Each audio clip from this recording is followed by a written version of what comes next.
Good morning, everyone, and welcome to our new team's fall workshop.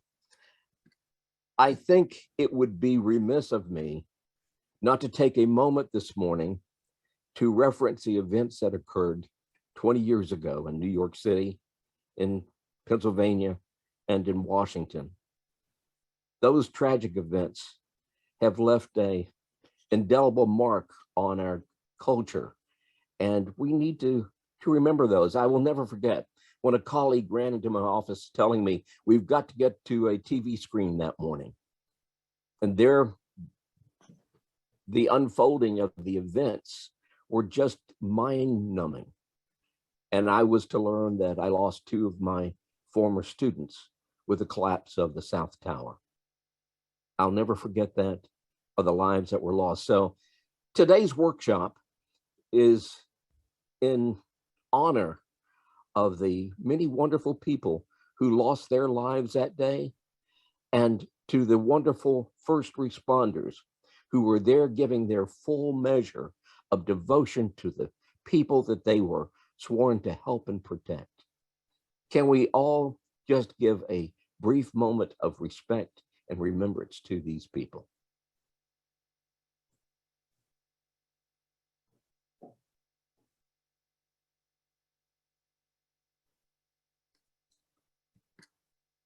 I want to welcome you to the 2022 Solar Car Challenge. It's going to be an exciting year. We're going to be back on the road again this year, which I always love. There's nothing like the opportunity to be able to take solar cars out and show them to people in the towns that we go through. I will never forget the opportunity we had in a small Illinois town where all the cars came into a field, and there must have been 1,000 or 1,500 small kids there who ran out to those cars. And I noticed that a number of the kids were touching the drivers as they got out of the car, something similar to Close Encounters of the Third Kind. And I went up to one of these kids and I asked them, why are you doing this? And he said, these are astronauts. Well, this illustrates the impact of what happens when these bright high school students take their solar cars across the country, what they do to help inspire hope and energy and passion in the minds of the young people that we run across.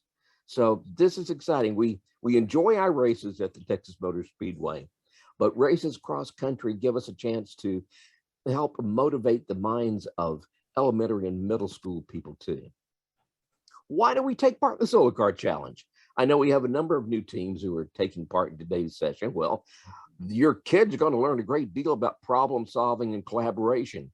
They're going to learn the significance of being dedicated and committed to a project that's not a short one, that's going to take you a year, maybe 15 months to be able to reach fruition. And that teaches something about life. And you as a teacher get a chance to spend all that time with those students and help them become the kind of person that they can be. This is true project-based engineering. We learn how to deal with successes and failures. And of course, we always learn more from our failures and how to deal with it. You learn about budgets and public speaking and the importance of teamwork. Here's our agenda for 2022. Registration deadline, March 1st. And this includes your registration packet and your registration fee. A packet without the fee means you're not registering. On June 1st, your oral presentation video is due. June 15th, your team scrapbook is due. And we'll talk about those two, the video and the scrapbook, later on this afternoon.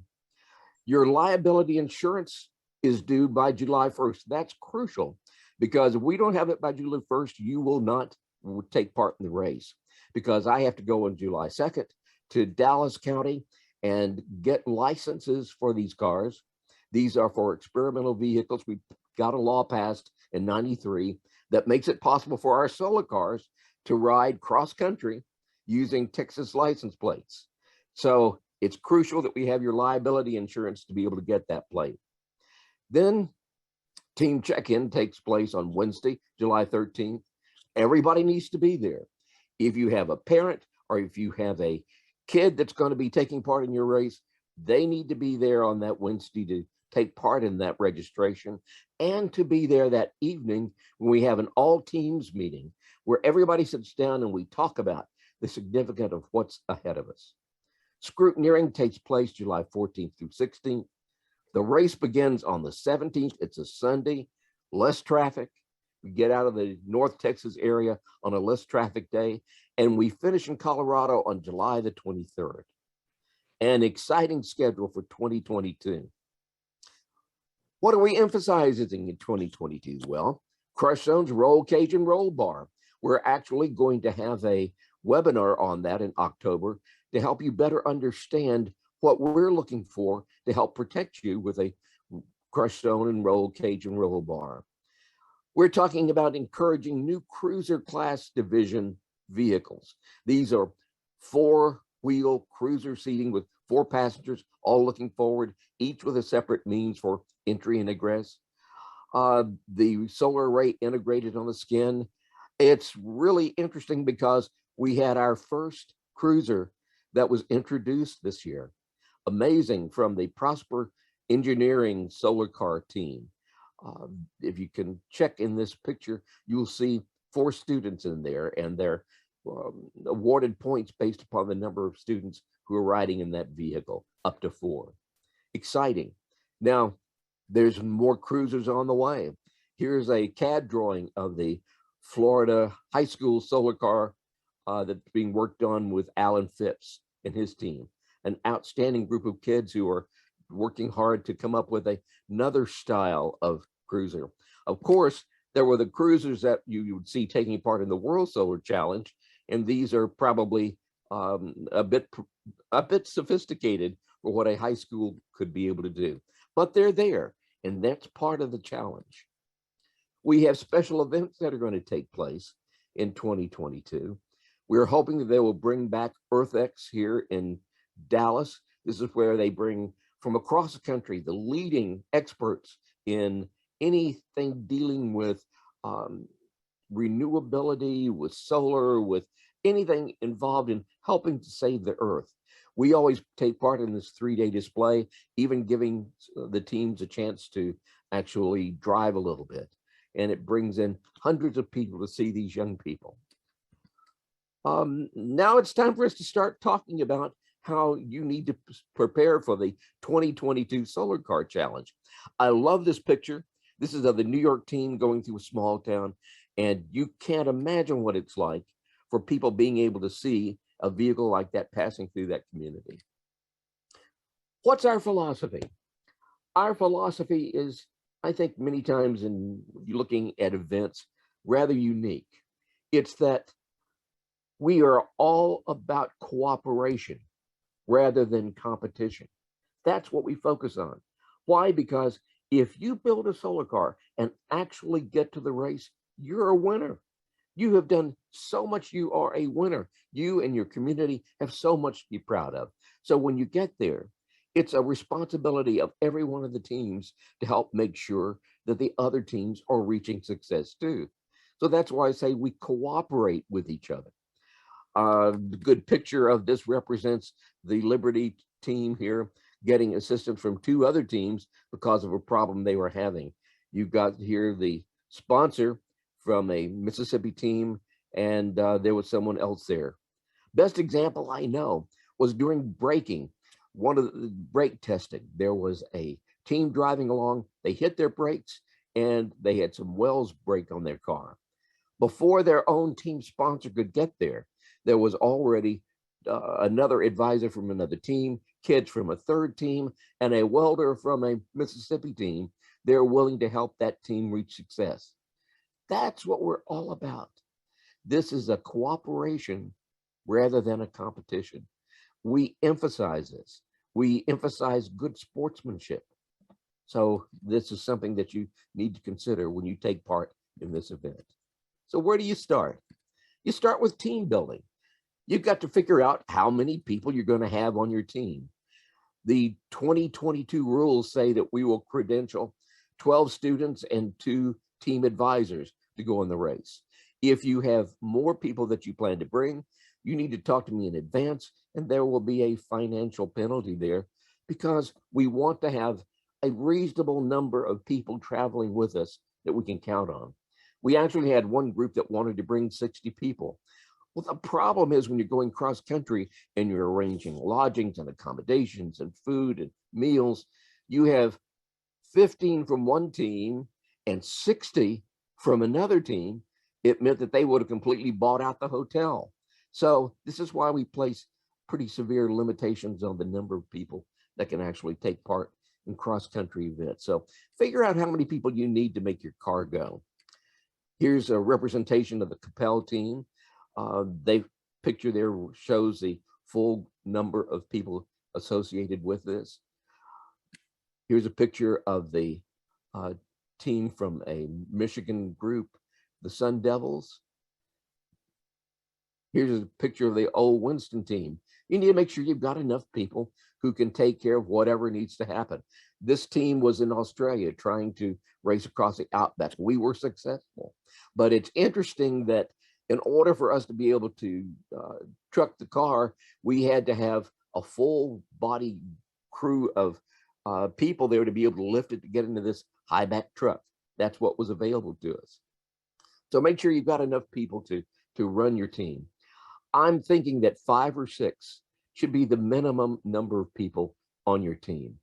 I remember we had a group that had only 3 members of the team. The driver was walking across the parking lot in the race start area in Austin. He fell on the tarmac, broke out his front teeth, and had to be sent back home in order to get dental work done. So they didn't have a driver. It turned out that the captain of the Colorado team drove that car the entire race. We allow that to happen because we're there to help support each other. But it's interesting, you want to make sure that you've got enough people to make this go. You want to develop the role of your team captain. Your team captain should represent your team. The team should be willing to follow that person, whether it's a guy or girl.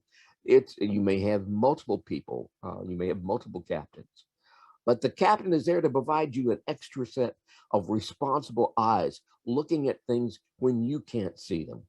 The captain is there so that when visitors come to your school or administration, or you've got a special event, you go ask the captain to go with you and you go take care of that rather than having to put together the whole team. Your captain is an important integral part. That's why when you register for the Solar Car Challenge, I ask not only for the advisor's email, but for the captain's email so that they can be within the loop. They know what's going on and can be there to help represent you. You want to make sure that the team is vested in the project. This is a huge thing. People say, well, okay, I'm going to build the car and we're going to race it in the summer, but that only is if your students are willing to be a part of it. The only time we ever had a solar car team fail from this was a school in San Antonio paid for the car, and when it came to race time in the summer, it was a lack of students. There was not enough people there to run the project. So the project failed because the kids were not vested. For me, I always would have a great team meeting at the beginning of the year, not only with the students, but with their parents. And we would talk about every aspect of the race. We would look at what we're going to do, what kind of meetings we're going to have during the year. We would agree on whether or not we work on weekends. And everybody from that point would know that the race takes place in the summer. Now, I know it sounds silly, but you will be surprised how many parents get to the summer and find out that the solar cars are going to be racing in July, and they have already set up vacation plans that conflict. A number of students have not been able to take part because of these conflicting parent obligations. So from the very beginning in September, meet with your parents. I know I had one teacher always set up a contract, and there she would get on a pen and paper and set out, these are the dates we're going to do this. Students, this is what you agree to do. You made the decisions. Here's what you're agreeing to do. Parents, this is what they want to do. And everybody signs off on that. That way, when you get to the end of the year and you're putting together the project for the summer, then if somebody says, I don't know, then you've got something in writing and say, but look, we talked back in September. So this is huge. Get them vested in it. Another way you can get students invested in the project is let them be a part of the fundraising. I don't think that schools ought to pay off the price of a project like this. They may help, but the students need to be involved in this so that they can feel like what they're doing has an impact on their project. I remember an old team that wanted to use a very expensive type of braking mechanism in the car. Each brake would cost $600. They would need 6 of them, $3,600 for braking that was not within our budget. So one of the students got the great idea. We'd go to the Texas State Fair. We would set up the car and we would show people and we would ask them to make donations. Solar car people like the idea of having sell a solar cell on our car for the public, where you come in and ask for $10 from the public and allegedly that person's name goes on the solar car. We spent 20 days at the state fair, 5 to 6 hours a day, trying to raise $3,600. We raised $1,100. Now, we didn't have enough money to buy that particular type of braking system, but the learning experience for those students realizing what it took to raise the money in order to be something on their project was huge. One of the real learning points from this is being able to set up a budget, being able to fundraise. If you have your students take a intimate part in fundraising, then they are vested in that car because they raised the money for that part or for that tool that they're using. We were on a show tour for our solar car in Arkansas, and I kept finding that the students were leaving their tools in different places, losing them. And so when we got back, we did a fundraiser for new tools. We never lost a tool because those students had bought those tools based upon their efforts. Get them vested in the project. And then develop projects for long-term team and parent support, such as you might be interested in doing some kind of booster club that would get involved with your team. Maybe if you're going to work on weekends, they could help provide some food or refreshments. I tell you, there's nothing like sitting around and around a table with your team and discussing something when you're eating a pizza or just having a little time to share some camaraderie. You're going to find that those good times are going to make a big difference when you're going to have bad times. Yeah, they're going to be bad times when something in your car doesn't work. So if you want your team to stay cohesive, give them a chance to talk with each other, work out their problems, and this can sometimes be helped by booster clubs. You want to take advantage of the webinar system that we offer. Last year, because of the COVID complications, we did an extensive webinar series talking about everything from team building to mechanical engineering, electrical engineering, all those kind of good things. And that's available on our YouTube channel. We're going to be offering some webinars this year, one dealing with roll cage, roll bar, and crush zone. That's going to take place in October. Take advantage of webinars because they help you develop your specialty skills and it helps your team to be able to focus. One of the best things that happened in the 2021 race was that we developed what we call a live stream from the event. And we have 4 full days of video from this summer's race. Now, it's not just a static camera somewhere. We had great videographers and interviewers who would talk to teams, who would talk to students, who would talk to experts on different things and share that. That's all available on our YouTube channel. So if you're having a time when you need to inspire your students, take a look at those. That's really pretty neat. Read the rules together. Now, you can't do it in one sitting. You'll just go crazy. There's too much complexity within the rules. It's boring. So have a week of rule reading and take different sections and read it each day. Keep rules at your shop, at your workplace, so that people can have the availability of this and read them multiple times during the year. Read them and then check out our scrutineering packet on our webpage. We have the actual package that will be used with all the questions that will be asked of you during scrutineering. Look at those questions. That sometimes will help you better understand what we're asking of you in order to participate in this race. And then again, the importance of being a part of fundraising.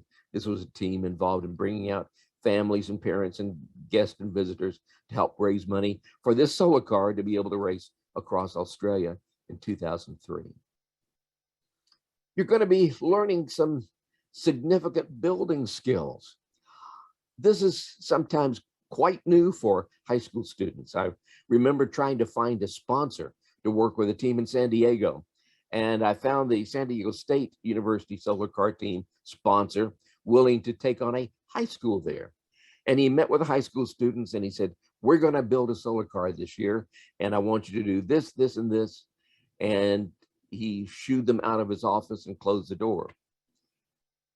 And he looked out and they were just standing there. And it dawned on him, they didn't know the kind of skills needed to be able to build that car. They didn't know how to measure. They didn't know how to cut metal. They didn't know how to weld. They didn't have any of those skills. So you need to build into your project some training opportunities so that you know what's going on and your students feel comfortable in building their car. It's a great experience for them. I've found that it's important to establish goal setting. Don't just get out there and say, we're going to do this today. And then the students say, well, okay, can we do this tomorrow? Whatever it might happen to be. Set up goals that you want to accomplish. This will help you as you plan your purchasing the materials. One of the things we stress is materials technology, buying things and knowing that they're going to be there when you need them, when you're ready to construct. So if you plan to put the brakes on your car in March, then you need to be sure you bought your brakes early enough so that they'll arrive in advance, so they'll be ready to put on your car come March.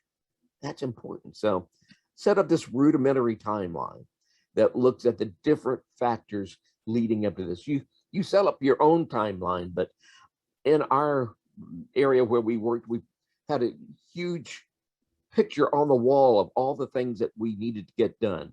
But basically it was this timeline, setting out our goals. And then there's nothing like being able to check it off and show that we were able to accomplish this. You need a time for planning and design. That's September. You need to develop promotional materials so that you can sell this to sponsors, to your administration, to families, let them know what's going on. Develop something that shows not only a sketch of what you want to build, but a budget. What are you going to spend? What do you need to buy? How much is it going to cost? Where are you going to find that?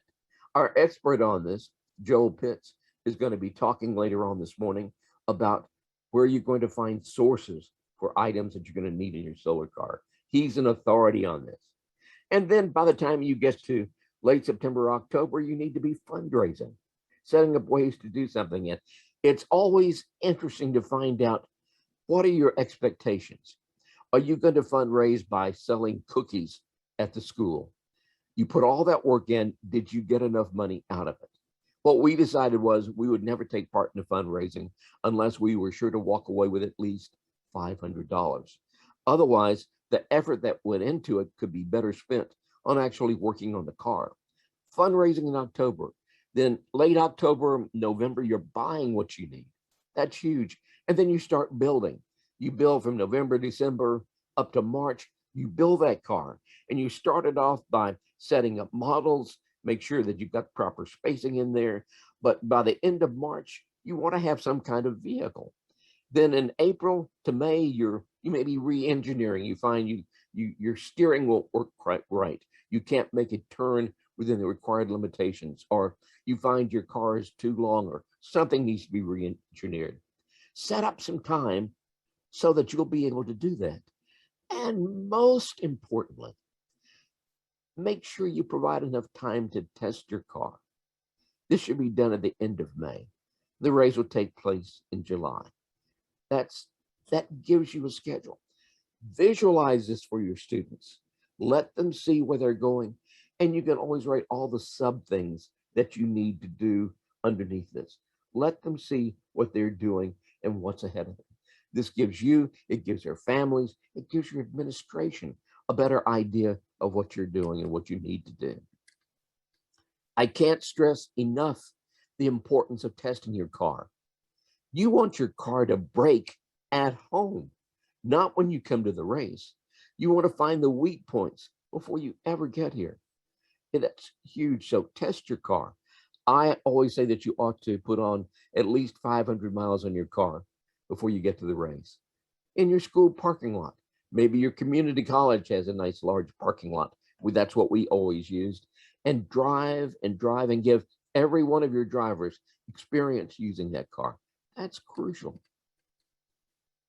The reality of testing is that in 2019, 3 teams didn't pass scrutineering. And they did this, I think, because they never tested their vehicles. That's huge. The ones that didn't pass scrutineering never tested their cars. So put 500 miles on your car before you get to the event. Don't show up with an incomplete car. Don't think that you're going to complete your car there in the garage. You need to have a workable driving vehicle when you arrive at the race. And also anticipate what we're going to be asking you as you go through the process of building your car. Look ahead. What are we going to be asking you? Check out that scrutineering booklet on our webpage. That will help guide you a little bit. And then after the race is over with, you need to spend some time being able to evaluate what you did. This is a science project, an engineering project. Yeah, you plan, design, you fundraise, you come up with a great car, you race it, but then do the academic thing and evaluate what worked, what didn't work.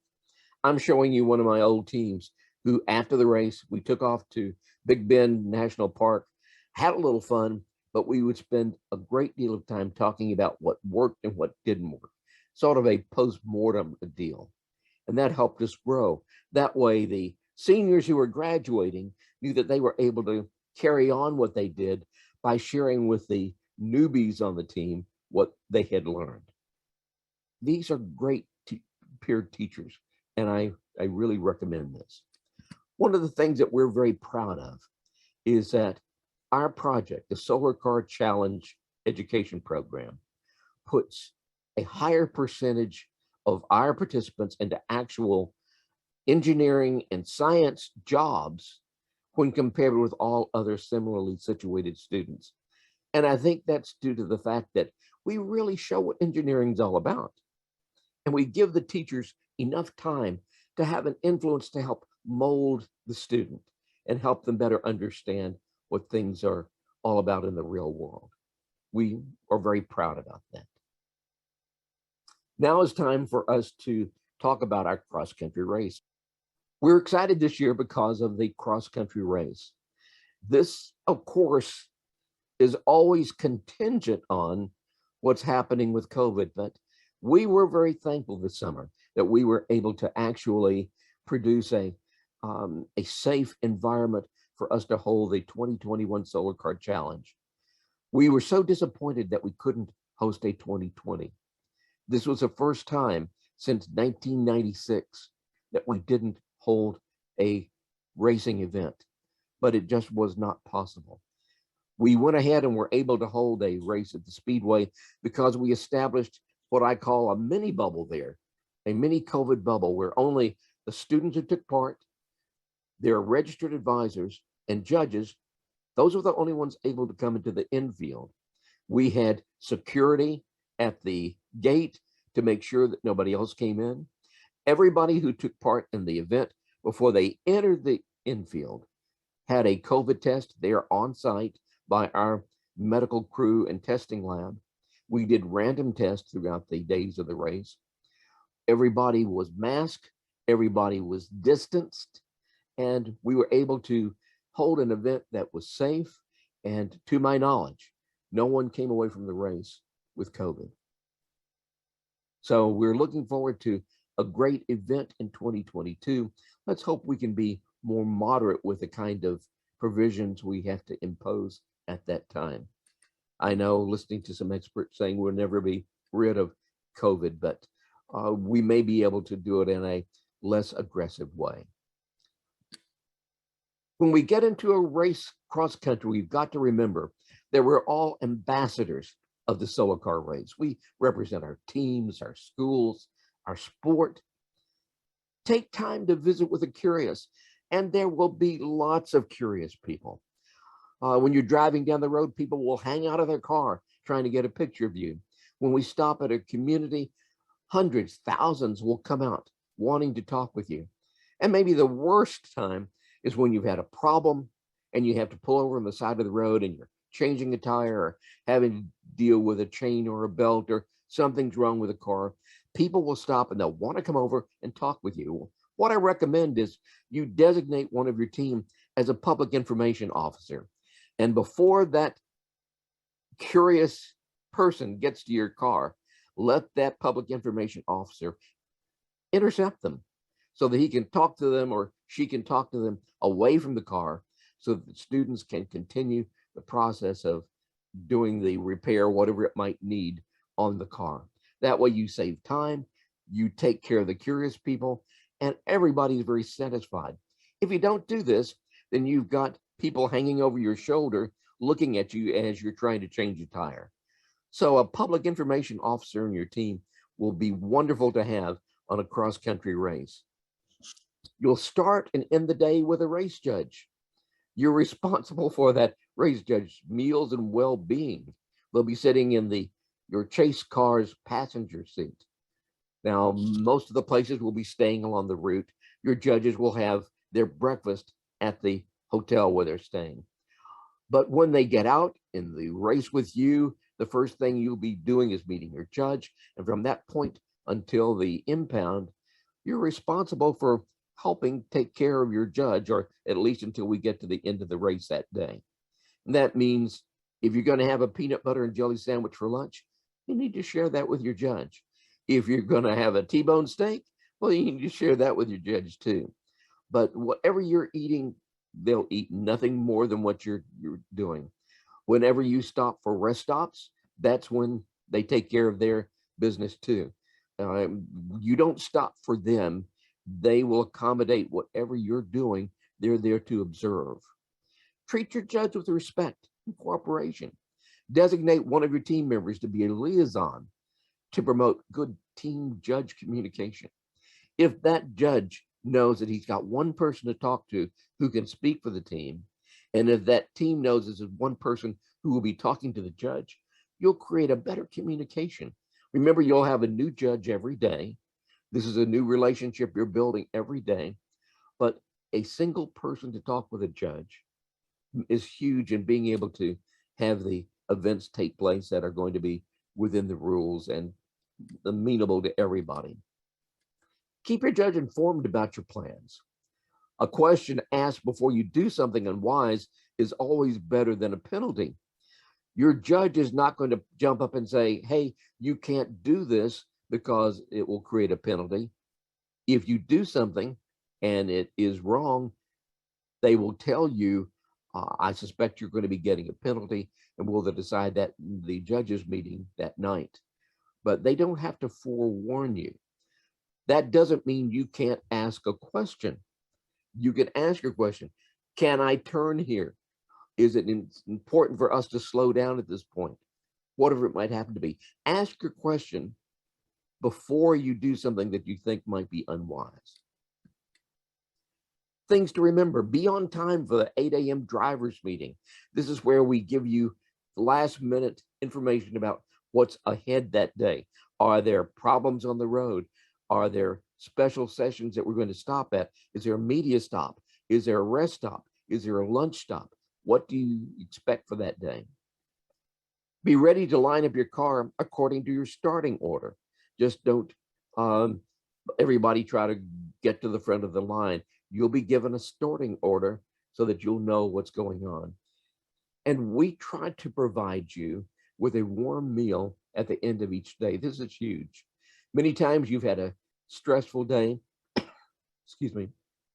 You've had a stressful day and you are tired, and a bit of camaraderie will go a long way. So we try to arrange with the communities to provide you some kind of a meal that will take place generally at 7 or 7:30, you'll want to watch the where to be, what to do document to see what information there is on that. If it says on there that the meal will be served at 7 o'clock, then you need to be there. Teams arriving after that stated time in the where to be document are responsible for their own meals. So that's sort of an important thing to think about. Be careful with what you say in public. Teams need to be aware of this, both teams and advisors. It's awfully easy to say things about other teams or about the places where you are stopping at that point. This happened in a cross-country race between Fort Worth and Austin years ago, where we were in a small community and some of the teams were saying unkind things about the county courthouse that was hosting us. Some of the people there at the courthouse heard these comments and were offended. So be careful about what you say because others may be listening. Be sure to take part in all lunch stops, media stops, and displays. This will be set out in your racing booklet. If racing instructions indicate that solar cars will be driving into a lunch stop or media stop, do your best to drive in. I promise you, it's not very exciting for the people who will be there, maybe hundreds of people waiting to see you, and they see a car with a trailer that's pulling or carrying a solar car. That's not very inspirational. Sometimes if you're having difficulties or you're running low on batteries, then drop your car at the edge of town, drive to the media stop, and then from the media stop, put it back on the trailer and then drive out at a certain amount of period of time. So this makes a big difference in the people's view of what we're doing.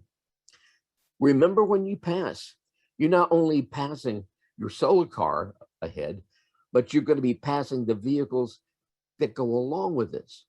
Many teams will have 2, maybe 3 support vehicles.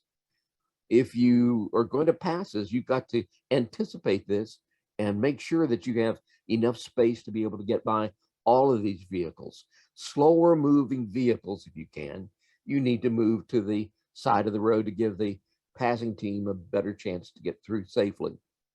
If you have any kind of driving problem, tell your judge immediately. The primary chase vehicle, which is the one immediately following the solar car, must always stay with the solar car. Failure to do this will endanger the solar car and the driver. It's crucial that teams closely monitor the driving of these solar cars as you're going through a community. And so if a team doesn't think that their solar car and chase car is going to make it through the light, then don't try to do it. If the solar car gets through the light and the chase car doesn't, you're going to get a penalty because you're endangering the solar car. Don't leave your solar car exposed. Here's a good example of a car going through community. This was a Mississippi car followed by their chase vehicle. If you notice here, this is going to be your race judge. They'll be sitting in the passenger seat of the primary chase car. Here's probably going to be the team advisor. I always felt better when I was driving in the car behind the solar car so that I could see what was going on.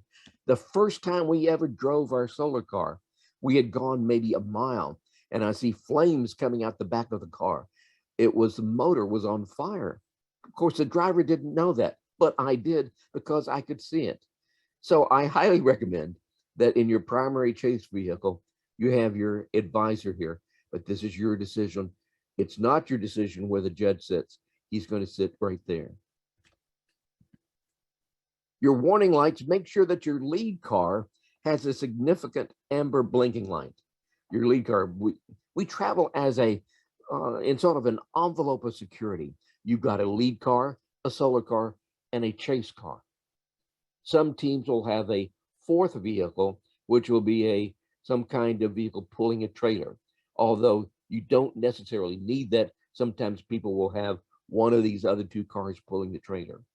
But if you do have this arrangement, your lead car needs to have a significant amber blinking light. Don't shortchange this by buying something cheap. The people ahead need to know that your car is associated, your lead car is associated with your convoy. Make sure that each of your two chase cars, one chase car or two, have the 4 required echo lights facing to the rear. These are significant lights that will provide distance warning that you are there. And that's important as people are coming up behind you.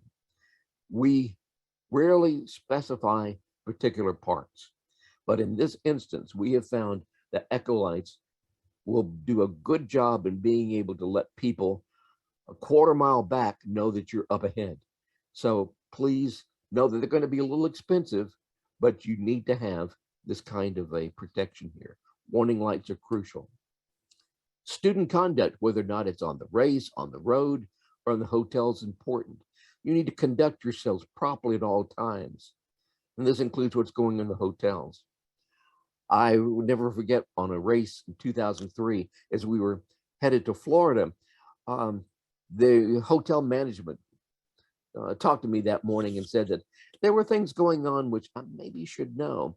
And they ran for me some of their hall security camera footage where I saw people going in and out of rooms during all hours of the night. You want to conduct yourself properly at all times. This is not the kind of thing that you, as an advisor, want to have to deal with. Emphasis on good sportsmanship. Safety issues. We really realize that onlookers and drivers and media are going to do all kinds of crazy things to get a picture of your car, particularly when you're on the road. And they will try to pass your convoy and pull up next to your solar car and hang out the window trying to get a picture. This means that you, as a solar car advisor and a solar car driver, need to drive defensively and not do any kind of strange movements so that these, we call them our solar paparazzi, don't do things foolish either. Drive defensively. Make sure your lead car, solar car, and primary chase vehicle drive as a unit. And don't allow these unsafe drivers to cut in between the solar car and the lead car or the chase car. Here's an interesting example of a solar car. Here's their chase vehicle, and their students were traveling in this. They did have a advanced car up here. This may be too much space between your solar car and the chase car, but this depends upon the traffic at the time. And you may want to consider, well, what if a car passed this and got in between you here and your solar car? Are they going to provide the kind of protection that your driver is going to need? This is crucial. Here's another example where the teams are on the road. You've got a proper distance between the chase car and the car pulling the trailer. But look at the distance between the solar car and the lead car. Again, in my opinion, this is too much distance. Although in some instances, teams like to send their lead car out to see what the road is up ahead. And this is not an unusual thing. But just imagine if a car passes trailer, past this vehicle, past the solar car, and got in here. Are they going to be as responsible in watching your car as if this car was actually moving just a little bit ahead of this car? This is a tough decision, but something that you need to anticipate before you get on the road. I think this is a great way to handle a convoy. You've got your lead vehicle with enough space here to provide, in the event somebody needs to try to pass and get in here. You've got your trailer on the first vehicle. That way, if there's a problem, they can easily pull the car into the trailer and move on.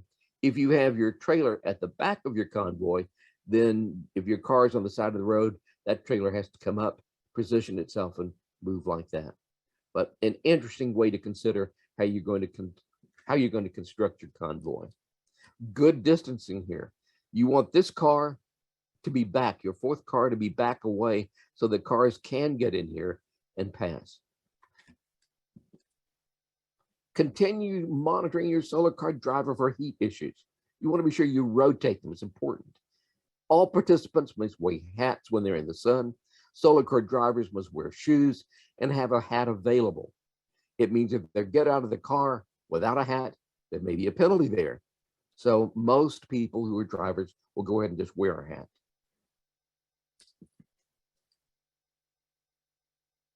This is a real issue with me because as a teacher who ran solar cars for 20 years, I always recognized that the ultimate responsibility for my team didn't rest with a race, it rested with me. I was a team advisor. I was responsible for that team. We recognize that. The ultimate responsibility for driving and team actions and student conduct rests with the team advisor, school representative. But having said this, the race expects teams to follow safety requests by race officials. If a request appears to be too burdensome, teams are authorized to contact me and I will evaluate what's going on. If you do not follow these requests, the judge is going to ask you to pull off to the side of the road until this can be resolved. So the moral of the story is, if the request seems reasonable and is all involved with the safety of your car and with your kids, then follow the request dealing with safety. This is a huge thing here. When we get to the end of the day, then cars are impounded at 9 o'clock. We have police security there for those cars overnight. You can't get into your car until 6:30 the next morning, when a judge is available to be there to supervise you. Your judge will be checking that morning the following points. Do you have your battery sealed, and are your connections in there secure? That's one thing that we've been emphasizing this year. They'll be making sure your communications work, that your brake lights and turn signals work on your solar car. Your safety officer has the necessary equipment, which is flags and all the things that you need in order to have a proper chase vehicle. And you can find that in scrutineering. Your chase vehicles have the proper lights and they're working. Here's a normal race day. At 6:30 in the morning, the impound will open. Teams will meet their judges and get access to the solar car. You'll have that judge with you until you get to the end of the stop that day, or maybe till the time when your car is impounded. At 8 a.m., we have a required teams meeting. At 8:45, cars are lined up and ready to start the race. 9 a.m., the official race start, and we generally will have somebody from the community, maybe the county judge, maybe the head of the local state police at that area. Somebody who's an official saying, hey, thank you for coming to visit our community. I'm going to wave the green flag to start you off in the race that day. We'll have media or rest stops or lunch stops. They won't necessarily all appear one day. You'll have to look at your racing material to find out what's up that day, and we'll describe this in the teams meeting. But plan on a media stop for 15 minutes, a lunch stop for 30 minutes, and another rest stop or media stop, 15 minutes. These are required. We will time you on this. This is important. And at 5 o'clock, that's the end of a racing day. If you've reached the end of the race for that day, then you're fine and you're happy and you're enjoying resting up and maybe repairing your car. If you haven't reached the end of that day, then at exactly 5 o'clock, you stop racing, you pick your car up, put it on the trailer, and you drive to get to the end of the race. We believe that all the teams should share a sense of camaraderie at the end of the race day. That's why we try to provide you a meal. That's why we try to provide you a common space for the impound of the cars, but we require you to, wherever you are, to pick up to get there, and we expect you to arrive at the end of the race day no later than 7 p.m. Impound begins at 9 p.m., and this assures that you get a chance to get some rest and that your cars will be safe. Here's just another view of vehicles out on the road on a cross-country race. It's an exciting opportunity. I'm looking forward to us doing this year. It's an incredible experience for you, your students, and gives great visibility to your program. It also means that your sponsors have an opportunity to get greater visibility, and that's a great selling point as you're looking for financial support. I've enjoyed talking to you about how to organize your team. I've enjoyed talking to you about the significance of what we're doing involved in doing cross country. The details of this cross country adventure will be available on January 15th. That's our big January workshop. We do this so that you've got between now and then to really focus on the construction of your car. It also gives us as a race the time to finalize the details of where we're going to go, what the lodgings will be like. We make arrangements with hotels along the way that will give you a great deal for pricing. Of course, you don't have to stay at any of these, but they're made available to you so that you will know where you can get lodging along the way and what the rates are going to be, because we will have provided you with a reduced rate. We'll also provide you with a listing of meals so that you can plan that within your budget. All of that information, the route, the lodging, meals, will all be made available to you on January 15th. I wish you well, and I'm looking forward to our next presenter, Mr. Joel Pitts, advisor to the Greenville High School Solar Car Team. He's going to talk to you about the elements of supplies that you're going to need and suppliers. And then you're going to get a chance to meet his team and I think look at their great solar car. So thank you for visiting with me this morning. If you have questions, please don't hesitate to email me. I always like to have a paper trail to look back and say, well, here's what I said to you. And you've got something that you can say, look, Doc said this and I can rely upon it. And you can. If I write you that you can do something, you can bank on that. So introducing Mr. Joel Pitts, Greenville High School Solar Car Team Advisor. Good morning. Let me see if I can share the presentation. Okay, so one of the things that we found, like when we first started doing solar car years ago, is, man, trying to find parts. There is no kit for doing solar car, which is one of the greatest things about it, is you have to literally find everything, figure out how it's going to go together. And this is not an end-all be-all list of places to find parts. This is just a place for you to have a jumping off point. I've put together some of the resources that are more reliable. So, you know, depending on how you start this, one of the first things you may want to start looking for are your solar panels, or if you choose to build your own solar array, and this is a place where you can get cells. If it is your very first year, I would buy pre-made panels, because we built our own array and that was very daunting. A place that's really good, Wholesale Solar, wholesalesolar.com. You can get just about any brand, known brands, unknown brands of solar cells and solar panels, all different sizes. Make sure that you pay attention to the rules as far as how large your array can be, because if you buy panels that are too wide or too big, then they may not fit within that. If you want to have some solar panels made to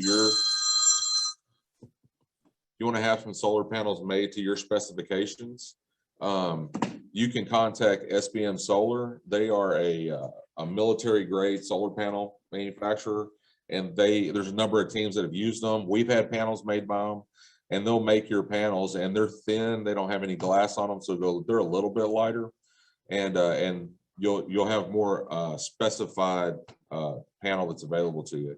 And on the whole, they're not that much more than just buying solar cells off the shelf. I did find this new company that's on the net. It's called CED Green Tech. They have a number of solar panels and other items related to solar available. If you are going to be somebody that's going to want to attempt to build your own array cell by cell, SunPower, they're like the leading solar cell manufacturer in the world right now. They make cells that are highly efficient. They used to be able to purchase the cells through SunPower directly, but they created an offshoot company called Maxion, and I just found the website for them. So you can contact, and if you want to buy SunPower cells, you want to get more information on them, you can contact Maxeon.com and talk to them about what you're wanting to do, and they can kind of give you some background information. So there's way more places where you can buy cells, and a lot of you may know that you can go on to Amazon, and all of these companies that we're looking at, they may have an Amazon store, and so you can buy through there as well. The next thing that you're going to want to research and figure out what you're going to want to go with is, once you have your solar panels, you're going to have to be able to convert the power coming from the solar cells to the voltage and amperage for charging your battery pack. And you're going to need to use a charge controller or a multi-point power tracker. And these are just a few of the ones that are in use. I know that I'm just going to point out the ones that are in the picture. So the first one you see to the left is a Midnight. That's used a lot by teams. We've used it. That is a great off-the-shelf controller. Midnight also has outstanding customer service. They get back to you right away. They'll answer your questions. They know that these are being used for solar cars, because we've talked to them and let them know exactly what we're doing. And they've also came out, I think in 2014, came out to the race and visited to see the cars being using them. The other one that's been used for a long time are Outback solar trackers. That's the one that's the next one. And then a little bit more sophisticated power tracker is the Race Max 600B. This is from Australia, a company called Ariel, and they're a little less user friendly. If you look at the Midnights and the Outbacks, they have display panels, and you can order remote display panels so that so your driver can view that while they're driving. On the Ariel, you have to pretty much come up with your own meter, or to get the information from them in a different way. Another controller that's kind of new out on the market is called an Elmar. I know that they're Ross Raceback, they use these, and these have a really good feature. If you get into it, or you know how to use CAN bus, they have a CAN bus feature where you can pull that information from them into a screen, and then that way it'll data log it, and there's a lot of neat features about that. The other picture, and I apologize for a cigarette being in there, I didn't put that in there. That's from Numerico. And Numerico is a solar car supplier in Japan, and they supply a large range of stuff. Now, it's a little bit more expensive, and that cigarette's there to kind of show you the size of the power tracker. This is one that you would probably use more if you are building your own array, and that way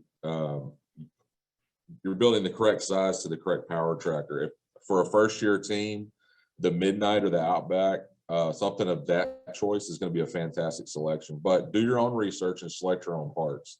And then there's a list here of some other power tracker suppliers.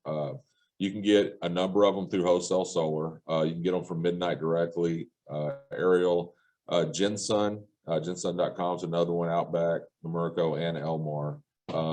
Just go in there and type in MPPT, look for the one that you're looking for your battery voltage, and there'll be a number of them that come up.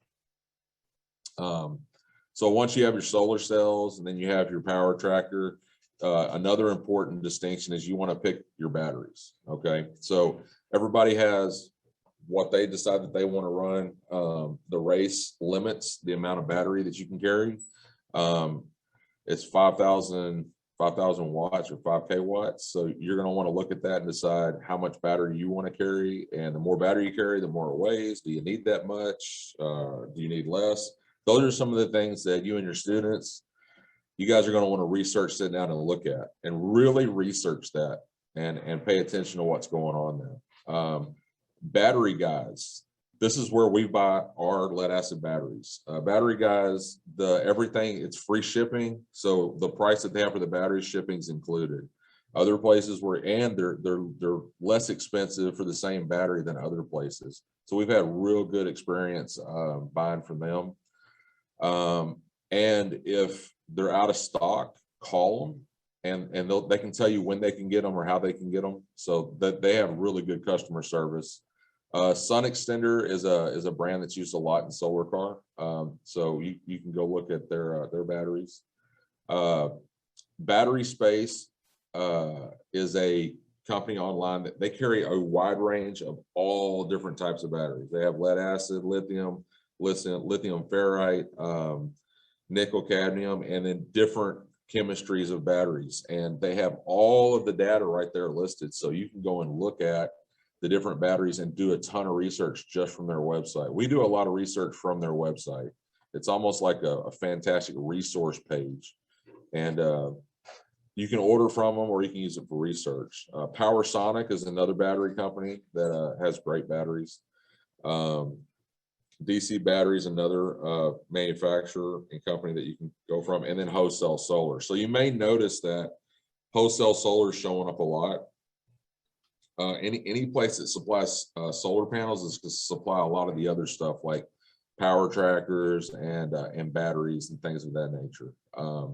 Battery Space, they also provide turnkey battery options. So they already have different size battery packs that are put together, and they also provide battery management systems, which is something that's very critical for a lithium battery if you choose to go a lithium battery route.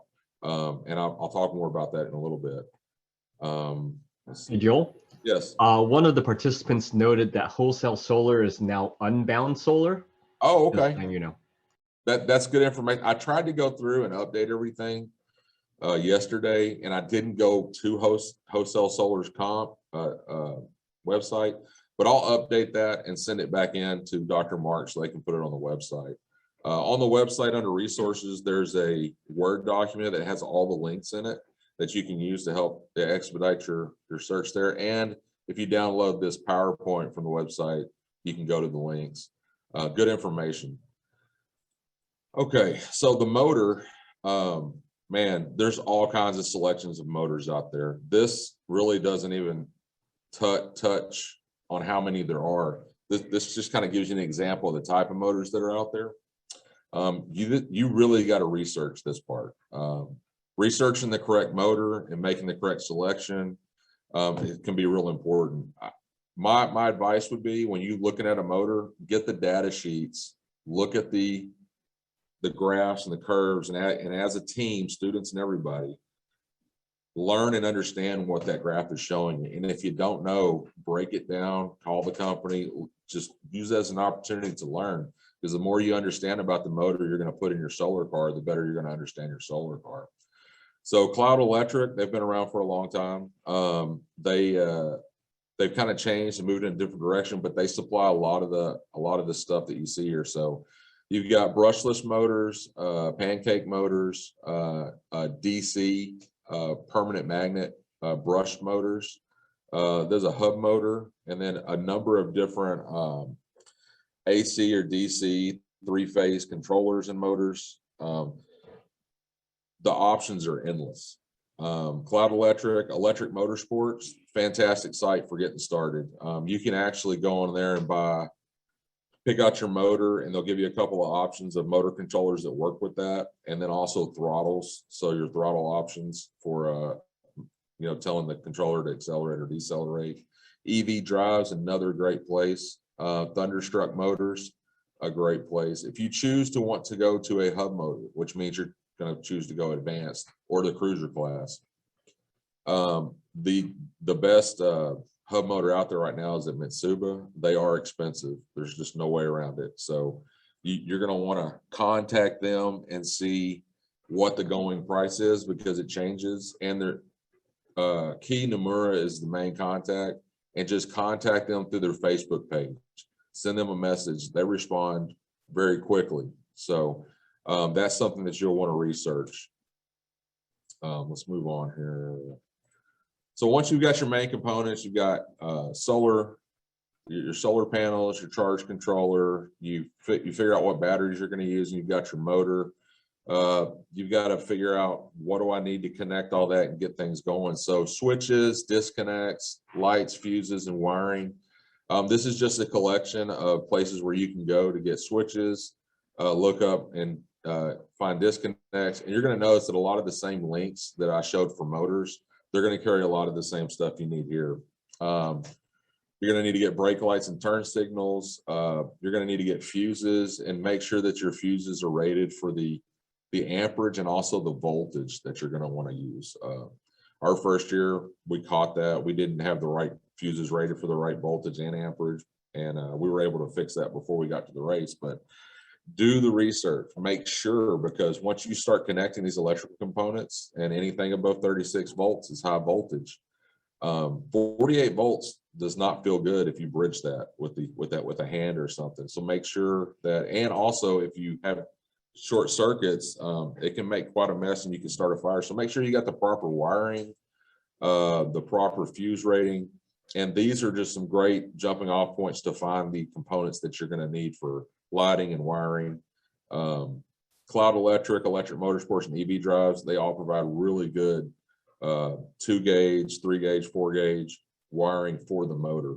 I would hesitate against this. I usually don't tell people what to do or what not to do, but I will give a pretty strong advice. Don't use speaker power cable for your motors. We've seen that cause issues. Welding wire is going to be your best wiring for your motors for the main, carrying the main power and high amperage. So pay attention to that. Let's see here. Once you have everything wired together, you're going to want to be able to monitor, like, well, how fast are you going? Usually on a track race, speed is not a factor, but on a road race, I believe that you can't go below 15 miles an hour. And if you go below 15, you have to either pull off and trailer or pull off in a safe location and charge until you can proceed on at faster than 15 miles an hour. So a speedometer is going to be pretty important on a road race. The ones here, we have found that a GPS speedometer is very easy to install. You have an antenna, you have to hook it up to 12 volts, and then when you turn it on, it connects to the GPS. It's super accurate, and you're not having to deal with a magnet and a pickup. Now, the magnet and pickup, they work great too. So it's all going to be your choice. You need to have a low voltage battery alarm, and you're going to want to get some meters so you can see what your car is doing as far as volts and amps. Very important to know where your battery's at, both your auxiliary and your main battery when you're on the road. And here's just a couple of places for speedometers: Speed Hut or eBay and Amazon. They have them. They're getting cheaper.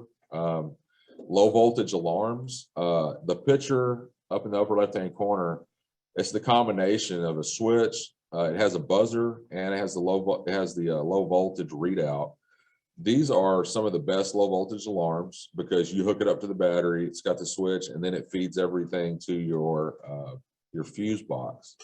That's going to tell you if your auxiliary battery is getting low and whether you need to change it. Because last thing you want to happen is not have lights or a horn on your vehicle, because those are very, very, very important to have so people know that you're there, or you're going to make a turn, and that your brake lights work, especially for the person directly behind the solar car. A lot of your solar cars are going to stop faster than the vehicle following it, and you need to be able to see those brake lights. So make sure you have a very good low voltage alarm to let you know if that battery is getting low. Safety, some other components: sprockets, seat belts, brakes, and steering. Custom sprockets. I went through these yesterday and checked to make sure these links were working. A lot of teams use motorcycle rear ends to start off, and you're going to want to play with gear ratios so that you can get the right one to match what you want to do and for the motor that you select. Seat belts. You got to have 5-point seat belt harness. So Summit Race and Motivational Tubing, JEGS. Motivational Tubing is a company that I found, and they supply a lot of stuff, especially when they start getting into trying to find brakes. They have really good brake selections.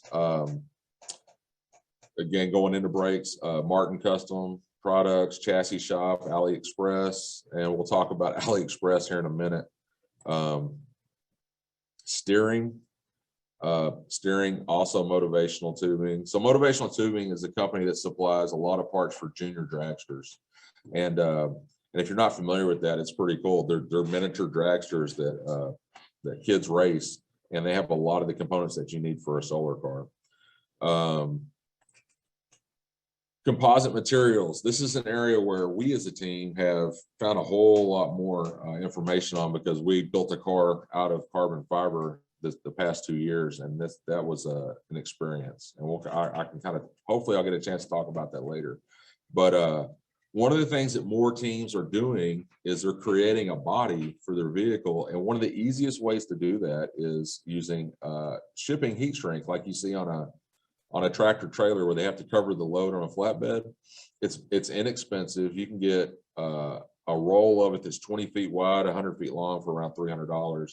And if you look it up, you'll see that the company offers a propane heat shrinking gun.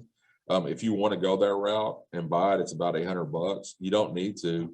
We found that if you use just like a Wagner heat gun that you could buy at your local hardware store, that works really well, and it gives you more control. And a lot of teams are using this material to help to create an aerodynamic advantage on their car. If you go to the Solar Car Challenge, go look at the team photos from year to year, you can see a lot of really cool pictures of teams that have done this, and it's created some aerodynamic advantage to them. Composite materials, Express Composite, Rockwest Composite is a great resource as far as if you're gonna implement any kind of fiberglass or carbon fiber, or you need to glue things together. Rockwest Composites has a ton of stuff. They have really good customer service. Fiberglass is another one. Composite Envisions. And then if you're going to work with something and you're going to buy like pre-made carbon fiber products, like either carbon fiber tubing, which is represented in one of the pictures on the screen, or you're going to buy a carbon fiber panel. So that would be a sandwich panel where you've got carbon fiber or fiberglass or Kevlar is sandwiched between either a honeycomb structure of Nomex or aluminum, or even a foam core. This is a great place to buy that stuff. Let's see, I went too fast. Okay, shrink wrap, American Cover and Big Shrink. They're all those are the sources that we buy this stuff from. And then if you do buy the shrink wrap, when you go to AmeriCover, make sure that you get the shrink tape for taping and putting the seams of the material together from them. If you buy a nondescript, non-branded tape product, our experience is the cheaper stuff, you get what you pay for. It peels off, it's not the same color, and you may not be as happy with it. And then if you choose to create your own mold or create a fiberglass or carbon fiber body, one of the things you're going to need to do is build a model, a one-to-one model, or what they call the plug, and you're going to need to use foam for that. Foam Mart, great place to get it. It's sculpting foam that you can stack and shape into whatever shape you need to create a part, and that's where you would get that. This is the one that I got real excited about that we found this year. So one of the things that can limit a solar car team is the ability to fabricate the part that they need in-house because of limitation. You may not have a lathe, you may not have a mill, you may not have a CNC router, but you have the ability to create that. The students have the ability to create it using CAD, a computer-aided design. But then bringing that design into the real world could be an issue. There's a company called Xometry, and they do custom fabrication, and this is what is so cool about it. So our students on the car that we just built that you'll get to see, we spent 8 months planning, and there's no way to build a car like the one we did without having built it virtually first. And there was a lot of parts that we were going to attempt to build in-house, but some of the difficulty in doing that was a little bit beyond us. And so we found this company called Xometry, and you literally upload your CAD drawing and then select the material you want it made of. You tell them exactly how you want it made. So it's designed by the students. Students control everything. They can tell them where they want it out of 6061 T6 aluminum. If they want something 3D printed, if they want a hole to be a certain depth and what the thread sizes need to be. And I just kind of put an example up here. So the example part that you're seeing is this is one of our axles for our wheel, and the students designed it, and they measured with the size bearings that we had in our hub and what we needed on the front. And then when we uploaded it, we specified how and what threads needed to be threaded on each end. And then once you do that, you upload it and they tell you exactly, and it's hard to see it here, but they give you 3 options on the price. And this price includes the material, manufacturing, and shipping it back to you. I'm super excited about it because it will allow your students to bridge gaps and to do things that they normally wouldn't do until they got into the actual working in an engineering field of that nature. So here's the cool part. The CAD programs, Solid Edge is available free for solar car teams, and I'll put the link there for the Solar Car Challenge, where you can find it in the resources. It's a great program. If you're a school that uses SolidWorks, like we have a SolidWorks lab, and we have kids that work towards getting a SolidWorks certification. If you have it in school that works, if you don't, then you can apply for a team. It's free if they sponsor you as a team, and I haven't seen them deny anybody. The other cool one is called OnShape, and OnShape is 100% online based, so which means you can use it with a Chromebook. Your computer doesn't have to have a certain processor in it or anything, and you can get a free student educator account. And I'll have my students work on this, or they'll work on a part, and then they'll bring it to school, and you can download from OnShape to either a Solid Edge or a SolidWorks or AutoCAD or another program, and then upload it into that to continue working on it at school. So this gives you a lot of flexibility. Again, I'm really excited about the possibilities of students really being able to bring their ideas into the real world with this. This could actually spark students to become entrepreneurs, because rapid prototyping maybe puts a whole nother spin on that. So one-stop shopping, Amazon.com, eBay, Walmart. These are all great places. If we find it somewhere, we'll go look on Amazon just because we know we can get it faster. If you have Prime. eBay is a good place. And then Walmart.com carries a lot of stuff that's not in the store, and I'm sure a lot of y'all know that. So those are good places to look. And then if you do order from China, this is where I'm going to talk about AliExpress or Alibaba.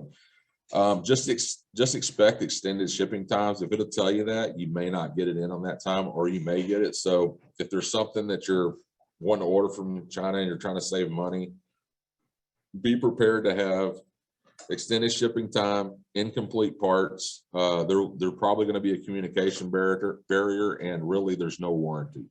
And all of this, I come out because we bought a full suspension unit from China through AliExpress, and it came in and it was missing an upper swing arm, and we kept trying to get it. We waited like 3 months went by. Oh, and then we waited because there was delays at customs, and there's delays right now at customs because of COVID, but just be prepared for that. So we ended up having to make the rest of the parts for the front end that we got. So those are just things you need to be aware of. Discount. Sorry, we have a question back on your CAD drawing stuff. Do you know anything about the Fusion 360, or can you talk about that? I haven't used Fusion 360. That's another CAD program, I believe. I'm just talking about what I'm familiar with. But and I don't know if this is leading to whether or not Xometry will accept a Fusion 360 file, but in the picture to the left, these are all the files that you can upload. So it can be a step file, STP, a SolidWorks part, STL, DXF, IP, 3MF, 3D XML, and then a PRT or a SAT file. So if you upload a file and they won't accept it, it'll tell you, and then you can figure it out. So, but here's what's cool. So the OnShape tool, we actually got some CAD files from Iowa State on one of the hub motors that we had acquired that used to belong to them, but they had a custom hub on it. So we asked them to send us their file for their custom wheel, and we took that and was able to translate it in OnShape to SolidWorks, so we could upload it in SolidWorks, so we could take those dimensions in order to create our own wheel for it. So Onshape will do a lot of translating. So if you upload it, like say an AutoCAD file, and then you want to play with it in Onshape, then you can download it or export it as like a SolidWorks or another file that can be accepted easily into another program.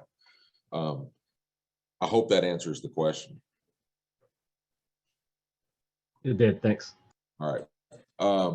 Discounts. So one of the things that that was hard for me to do with the team was asking for a discount or asking, hey, would you be like, once a potential supplier is looking at it, and I always kind of like, when we email them, I'll put our little link in there about our team and the Solar Car Challenge. And then I ask, hey, would you be willing to sponsor the part wholly or partially? And it's one of those things, just make them tell you no. If you don't ask, you're never going to know. And then a lot of the places, especially Wholesale Solar, and I know they've changed their name, they did a great job as far as providing free shipping for us. And those are things that don't be afraid to ask. Do it politely, courteously, and if they say no, say, okay, great, thanks. Just wanted to see if we could. If you are a public school, one of the things that and we're a public school, one of the things we found out real quick was you have to deal with what's called an approved vendor. If you're a private school or you're going to be an independent team, you won't really have this problem. But in Texas, if you're using school money or the donated money goes into an account that's kept through the school, you have to use what's called an approved vendor. To get around this, build relationships with your locally owned businesses in your community. If you can find one that will act as a sponsor, and we had one here, Randy with Henley Auto, he's a CarQuest franchisee owner. He owns the CarQuest auto shop here in town. We approached him and said, would you consider being a sponsor? We're not asking for you to provide us any money. Would you be willing to add stuff to your inventory so we can buy it at no cost? And he jumped right on it, and it has saved us tens of thousands of dollars over the year, because there were other people in the community that would do it, but they were going to do it at a 10 or 25% markup. And what this allows us to do, and it can allow you to do, is if you find parts on eBay and they're used, i.e. a motorcycle rear end or a swing arm, then buying used parts through the school is very difficult. But if the owner adds those parts to his inventory and sells them to you, so he's like your go-between, that can save you a tremendous amount of money. So build those relationships with your local business owners, and the amount of money that he saved us is how we place him on our sponsor list. And I want to say we have him at what we call a gold status. And those relationships can be great, because sometimes if you're looking for something, the business owners, they know how to get stuff that you don't know how to get, and they can help you out a lot. And they know other people that may be willing to come in and help as sponsors and help the teams out. So that's the presentation for parts. I'm available anytime if you want to send an email to me. I should have put it on here, but I'll answer any questions if you want to email me or you want to contact me. My email is pittsj@greenvilleisd.com. I'll get back to you as soon as I can. Usually it's within 5 minutes, because I love Solar Car, and I love helping teams out with any of their questions. So if you have any questions, I'm here to answer. I think at this time, if you have questions, we can answer, but we're going to walk. See a traditional build, and then you also see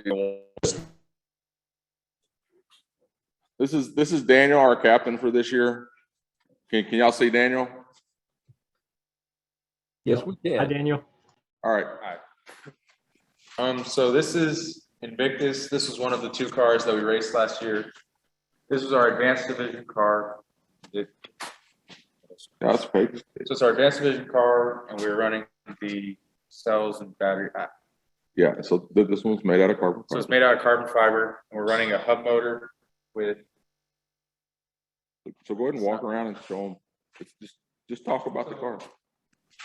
Wherever he talked about the exometry, we got our upper and lower suspension arms and our steering knuckles all made on design, and then sent to exometry, and they've made them and sent them back to us. These are our charge controllers coming for the solar car. You're doing fine. Okay. Don't be nervous. Don't be nervous. And then all the way going back to our hub motor that we got. It's a Mitsuba. We got, and then our fire extinguisher. So if there did happen to be an issue with the batteries or the charge controllers or something shorted out due to some issue, we could pull that to help possibly save the car and protect the driver while we're racing. Yeah, so I'm going to step in. So the charge controllers that you see in this car are those aerials that I talked about before. And we didn't have any way to, there's no way, the company doesn't provide a way for you to look at what's being put out. So we'll walk around and we'll get Daniel to show you the what our solution was.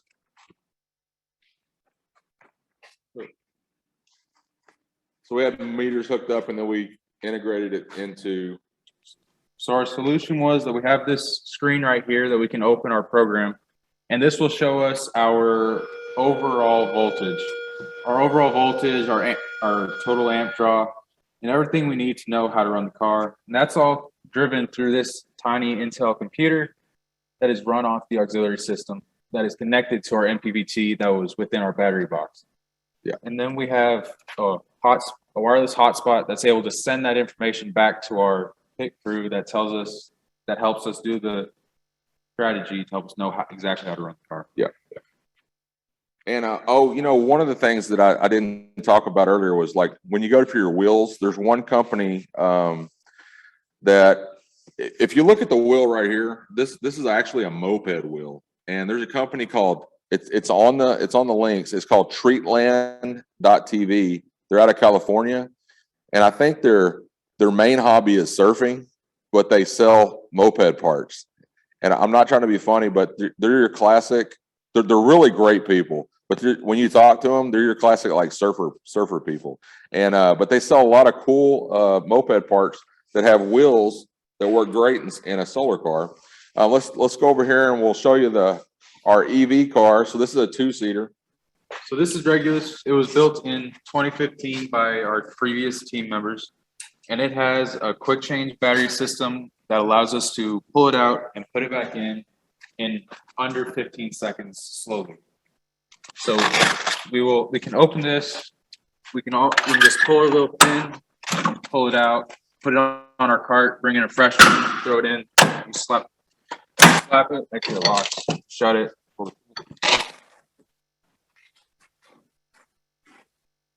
And back here, that's our MPPT.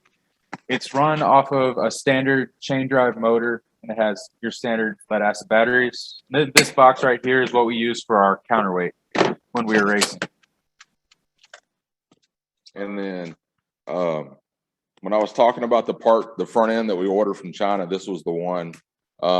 So not always what's represented in Alibaba or AliExpress is exactly what you're going to get. So on this car, I don't know if you can tell, but it's right-hand drive, and we didn't order it that way. That's just the way it showed up. Race seats are all from Summit, and it's just this is a standard pipe frame construction. It's made with drawn over mandrel steel that you can order from your local steel company. And then this car has the it's that heat shrink wrap on it. So the students just built the wire frame and then put the heat shrink on it, shrinked it down, and then you can put decals on it. I don't recommend painting it. It'll flake off because this stuff will expand and contract when it gets in the sun or when it cools down. It's kind of an interesting material. Is there any other questions?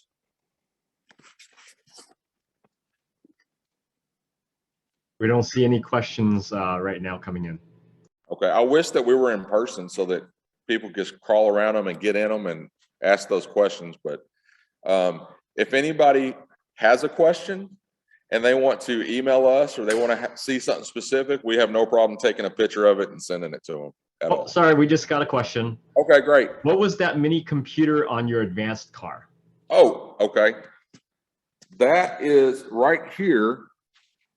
We were struggling with trying to get our telemetry to work, and we tapped into our local IT professionals here at the school, and the students have worked really hard trying to get something called port forwarding to happen with this. Hey, Joel, can you sort of point down just slightly more so that we can actually see the computer? Yeah. Perfect. And you see it right here. Looks great. It's called a computer stick, and believe it or not, that is a full computer that runs Windows 10. It's got 4 gigabytes of RAM in it and a 128 gig solid state hard drive.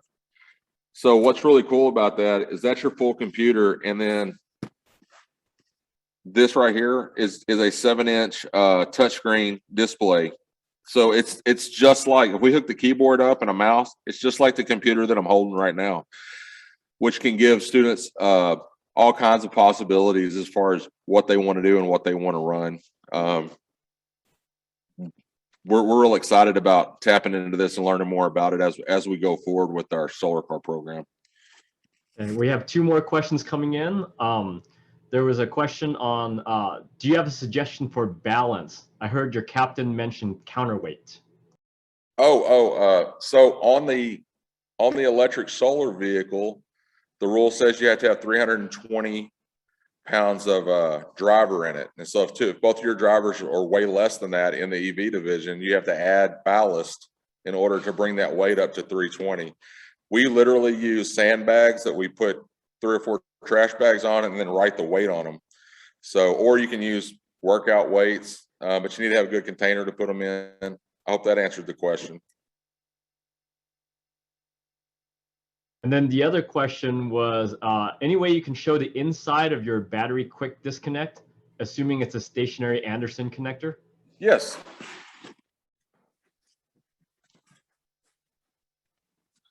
Go ahead and pull it out.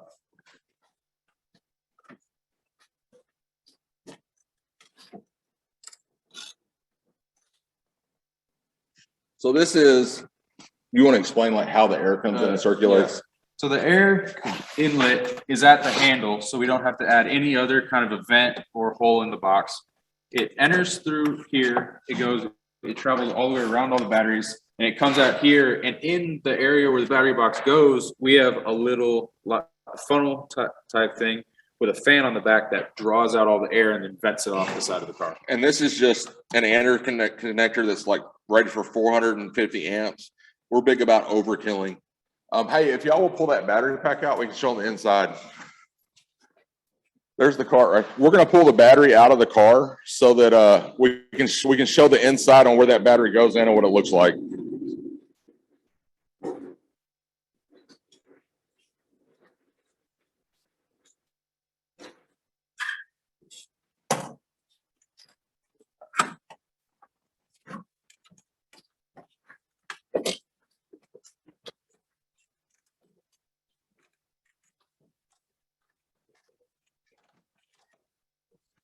Okay, so I'm hoping that you guys can see inside here.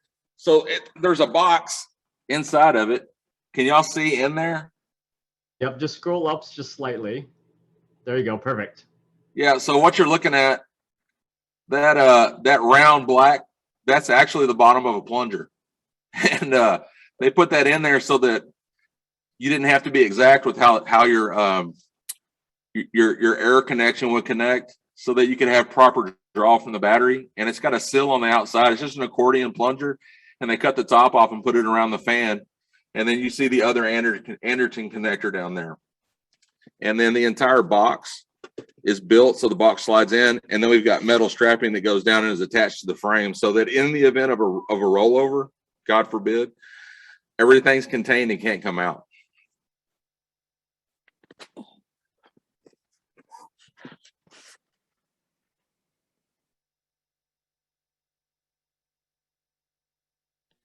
How does climate conditions affect these cars? Ooh, climate conditions. So that'd be temperature. What do you guys think? I mean, it can affect the driver being within the car, because if a driver gets overly hot or they get to where they cannot mentally function due to the heat, that could cause mistakes, which would cause a wreck, which would cause somebody to get hurt. Yeah, absolutely. So super important to, that's probably one of the big, I'll tell you what, one of the other ones, tell them what we discovered with our battery management system. We had to add to it. Remember we were checking the temperature? So within our battery box, when the battery management system was running, it was having issues processing due to how hot it would get within there, just running all of the volts and amps to the car. So we ended up having to add fans on either end of the top of the box to draw cool air from the front through across it, which solved our overheating issue. Yeah, so I mean that's a really good question. We haven't had any issues with our motors, like the chain drive motors, getting overheated just using a single motor. But I would say the hotter it gets, the less efficient your solar panels are, the less efficient the entire system is. Electricity likes to be cool. When there's heat, there's resistance. Where there's heat, there's less efficiency.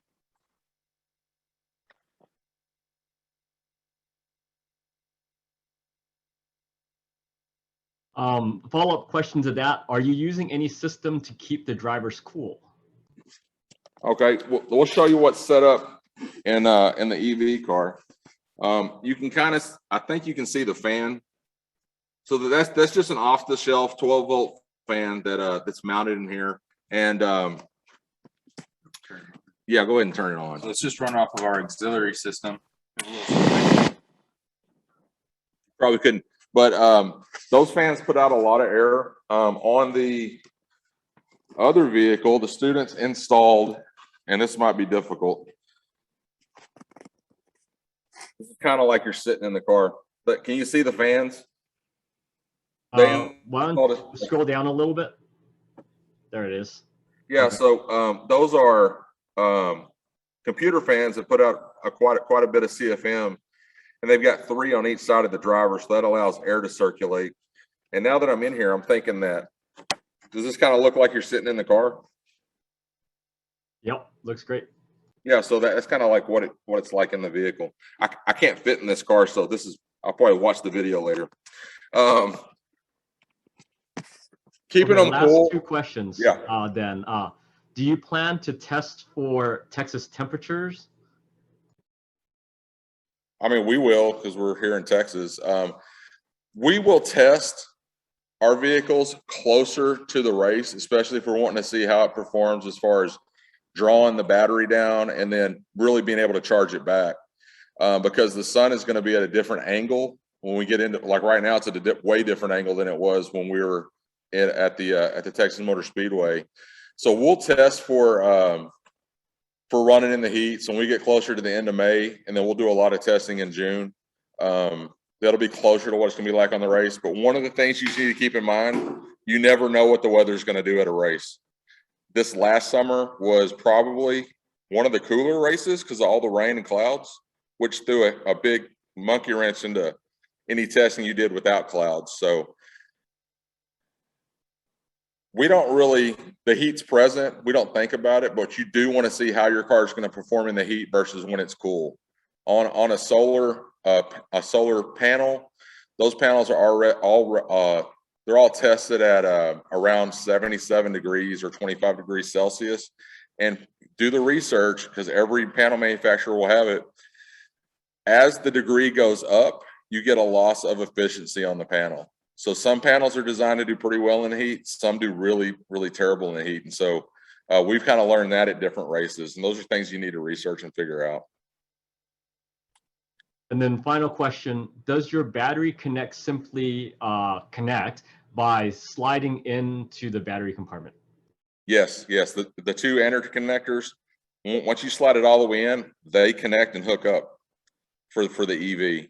On the other car, the battery's not in there, but we can show you what it looks like.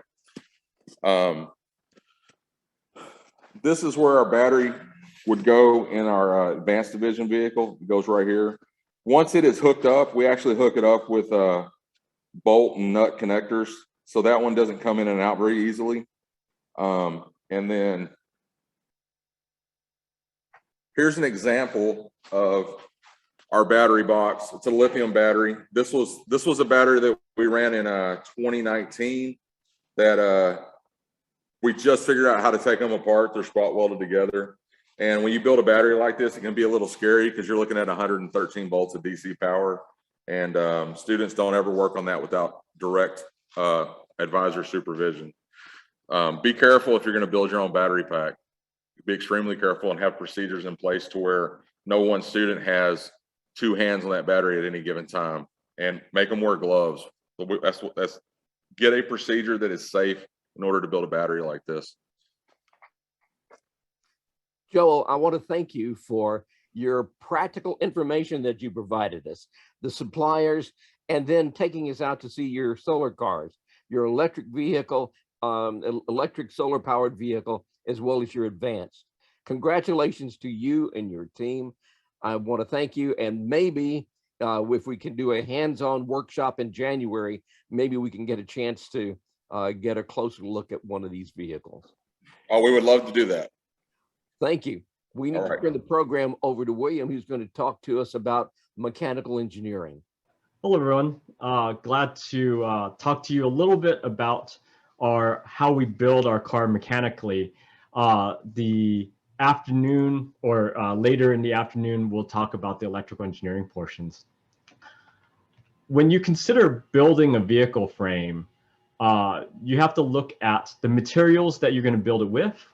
We're going to spend a little bit of time talking about roll bars and crush zones. We'll have a special webinar on that in October.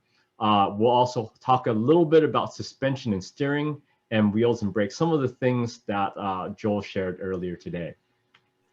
When we look at materials, there really are like 3 or 4 options that you can look at. The easiest to do is mild or carbon steel. It's really inexpensive. It's really easy to work with. It was the type of metal that we used on our very first car. MIG welding is a very easy way to get into welding. It's a wire-fed welding element, and so all you have to do is attach the ground to your frame, and then you just aim towards the what you want to weld, and you essentially paint that. So it's very, very easy to work with, very easy to learn how to do, and it's very inexpensive. So anytime you have issues, we recommend that you would prototype your design with, let's say, PVC or something like that. But you want to build a frame with mild and carbon steel. You put it together, you say, I don't like this bar right here. You just cut it off, you put another piece in there, and it's fairly easy to do. The downside to that is it is very heavy. Compared to the other options that I'll go through today, you really, you will get a much heavier car. The car that you see on the screen right now is a car that we built in 2005. And the nickname for that car is El Tanque del Sol because it weighed almost a ton, and most cars are weighing probably in the order of probably less than 800 pounds. So this was really big, but we overbuilt it for a reason. Another option when you go to build is chromoly steel. And what's neat about chromoly is it works very similar to mild steel, but it is lighter. It's less dense essentially. It gives you similar weight, a similar structure, sort of strength in the material, but it's lightweight. But you do that at the cost of being more expensive. The other thing about chromoly is it generally, you can see a lot of it comes in a tubular shape. And so when you look at mild steel and it's sort of a square tubing, it's a lot easier to weld when you have a flat surface against each other. If you end up getting chromoly tubes, you may need to cut particular circles where you mate so that it's easier to weld. But very similar to mild steel, you just really have to deal with the cost of that. When you get more advanced, you can use aluminum. Aluminum is neat because it's much lighter than chromoly, and it provides that stiffness or that strength that you want. The issue with aluminum is that while it's stiff in one direction, it is fairly light in the other. So it is easier to bend an aluminum tube than it would, let's say, a chromoly tube. And the other thing about aluminum is that you have to use a different style of welding called TIG welding. And so it requires a separate rod and an element. So you have to use two hands in order to do that. But it is very lightweight. It's, just like chromoly, it's tubular. And so you have to use your notch. And because of the way that you have to weld it and cut it apart, it may be more difficult to repair, but it gets you a much lighter car. And so that's a consideration that you might have. And then finally, most advanced teams are moving towards a carbon fiber or a composite frame. And what's neat about that is it is the lightest and stiffest material. The design process is different, though, with carbon fiber. You can see that in other three options, you have essentially a tubular chassis frame. And the way you weld those tubes together provides a structure. In carbon fiber, you essentially create ribs of material to provide that strength. It's essentially a sandwich of foam and Kevlar and a binder material, fiberglass or something like that to give it strength. And so you have to really consider all the structural, where the structural forces are to make sure that your car can take all the impacts of driving down the road or impacts and things like that. The Solar Car Challenge does require a professional engineer to certify that if you use the composite for a roll cage, roll bar, and crush zone, that you've done all the destructive testing for that. So in this particular example, you'll see that they've actually done a metal or tubular roll bar, made it to a carbon fiber. So you wouldn't have to do that for that. One of the key things about carbon fiber is it is what it is. It's very difficult to repair anything on the side of the road because you have to lay it up. You have to add, all the resin and all that stuff to do. Whereas if you had a tubular frame, you could just cut a piece of metal, go in there, weld it up, and you're done. But it does get you a much lighter car. Some of the carbon fiber frames that we've seen is something on the order of like 300-pound cars or less. And so you really get some fairly good advantages there. So those are some of your options for the material. We have seen other options like titanium or things like that. But, for the most part, the majority of cars will use one of these 4 types of material. Let's talk a little bit more now about the roll bar and crush zone and what they're really used for. We really have 3 major structural components of the car that protects the driver. We have a roll cage, which is basically the material that's immediately surrounding the driver. It's usually made of a much thicker material. We require at least an outside diameter of 1.9 centimeters, or essentially 3/4 of an inch, and that we have some type of clearance to where the driver sits, a 5-centimeter clearance to the driver, or about 2 inches.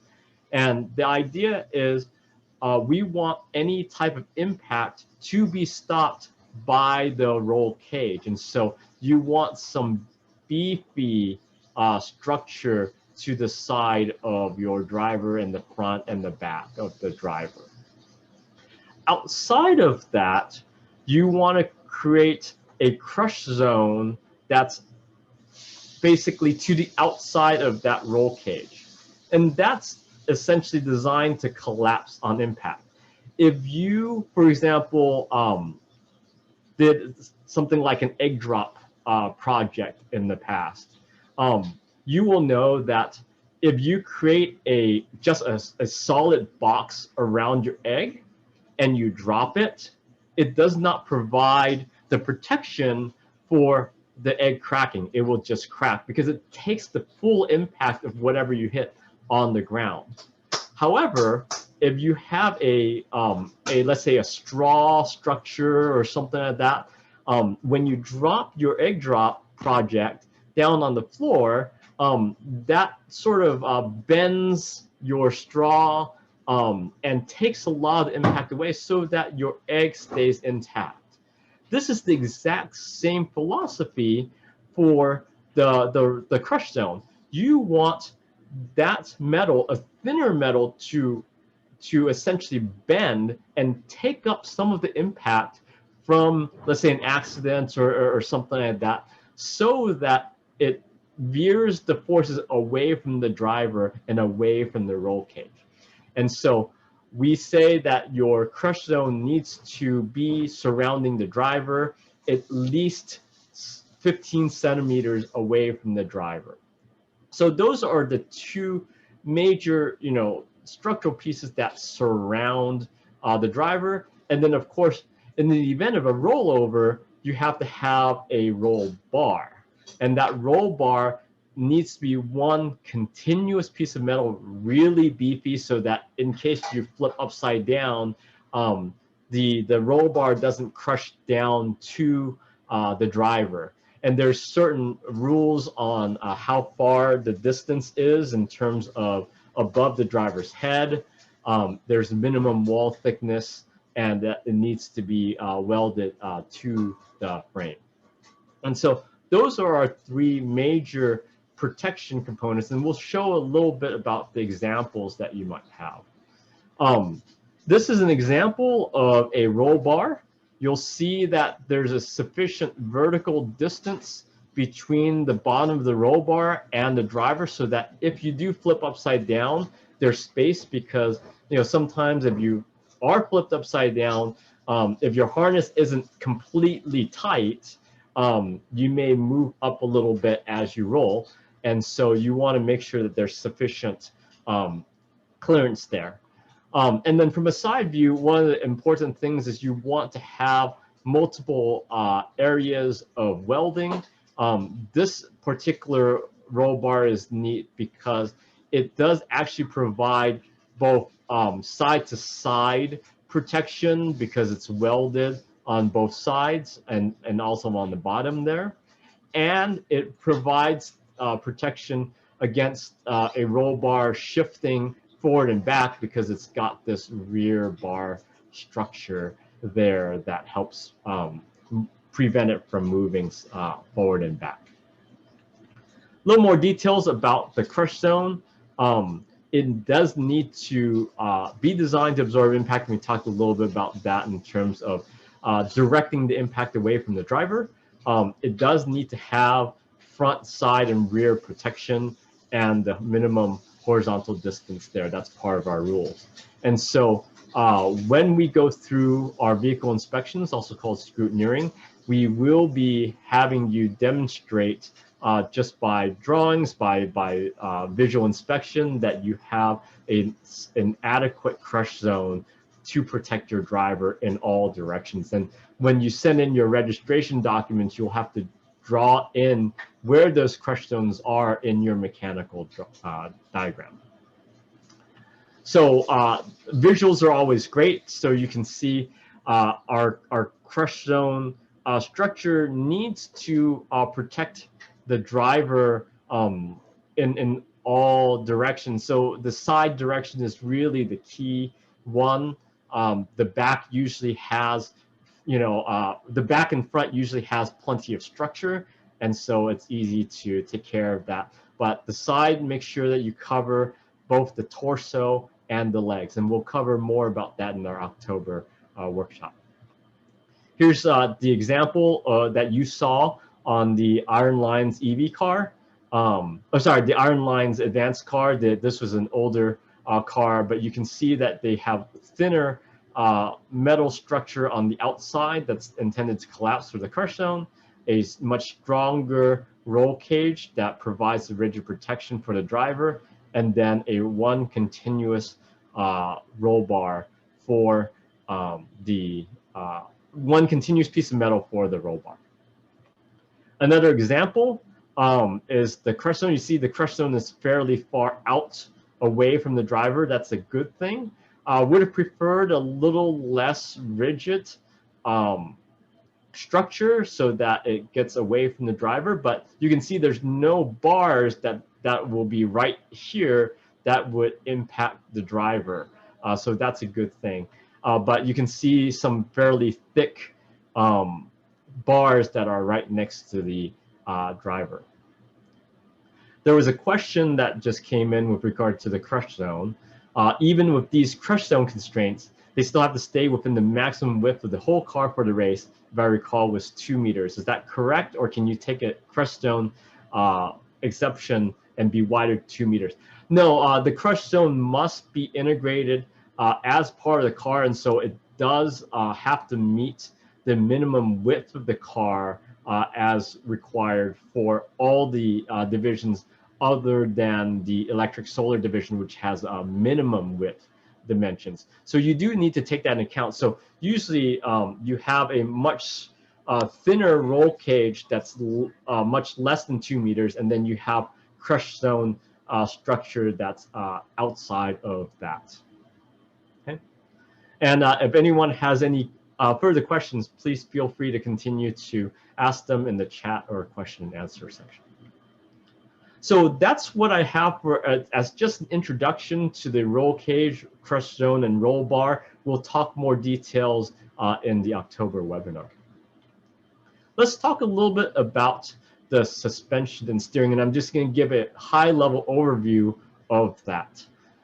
Some of the common front suspension types that you might use in your car are a McPherson strut, which it's fairly simple to attach. You can see that there is one point of attachment on the bottom and then one point of attachment on the top.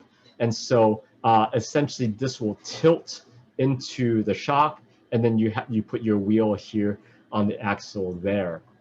The McPherson strut, while easy, tends to be fairly heavy in the way that you put together.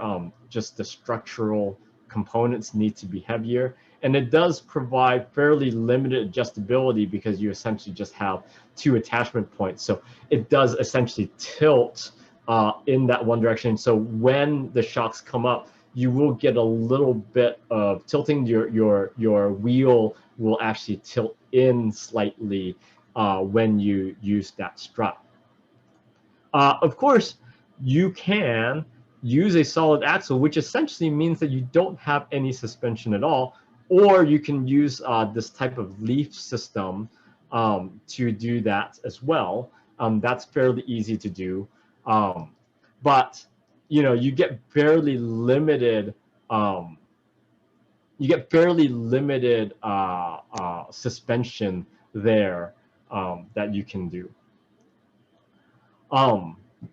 And then the final type is a dual A-arm, which is a fairly common A-arm, or fairly common suspension. What's neat about that is with those 2 attachment points, as the car tilts up and down, or as the suspension engages, you actually leave the wheel fairly vertical because it sort of just picks up and down that kingpin. And so that's the neat thing about that. Because you have multiple places of adjustments, you get a lot more adjustability, but it does bring a lot of complications in making sure that you have that adjusted appropriately. One of the things that was brought up, and my mistake, is that the maximum width of our solar car, per our rules, is 1.8 meters, not 2 meters. So you just need to be aware of that. Okay. Okay, so some considerations here, let me get through. So this animation is your contact patch and your steering axis. Okay. When you think about suspension in particular and the amount of pressure that you put in the tire and the amount of suspension essentially travel that you have is your contact patch. The more inflated your wheel is, or the more suspension that you will have a more ideal patch where you have a very small piece of the tire that's contacting the ground. Now, you know that as you have weight that is put down onto your car, the patch actually gets larger, right? And the larger the contact patch is, the more rolling resistance you're going to experience, and then therefore the more energy lost. However, on the flip side of that, being on the road, the more contact patch that you have on the ground, the more control you will have when you're driving the car. If you inflate your tires too much, or if you have so much suspension that your contact patch is small, it gets a little more squirrely as you travel faster speeds. Similarly, in terms of a steering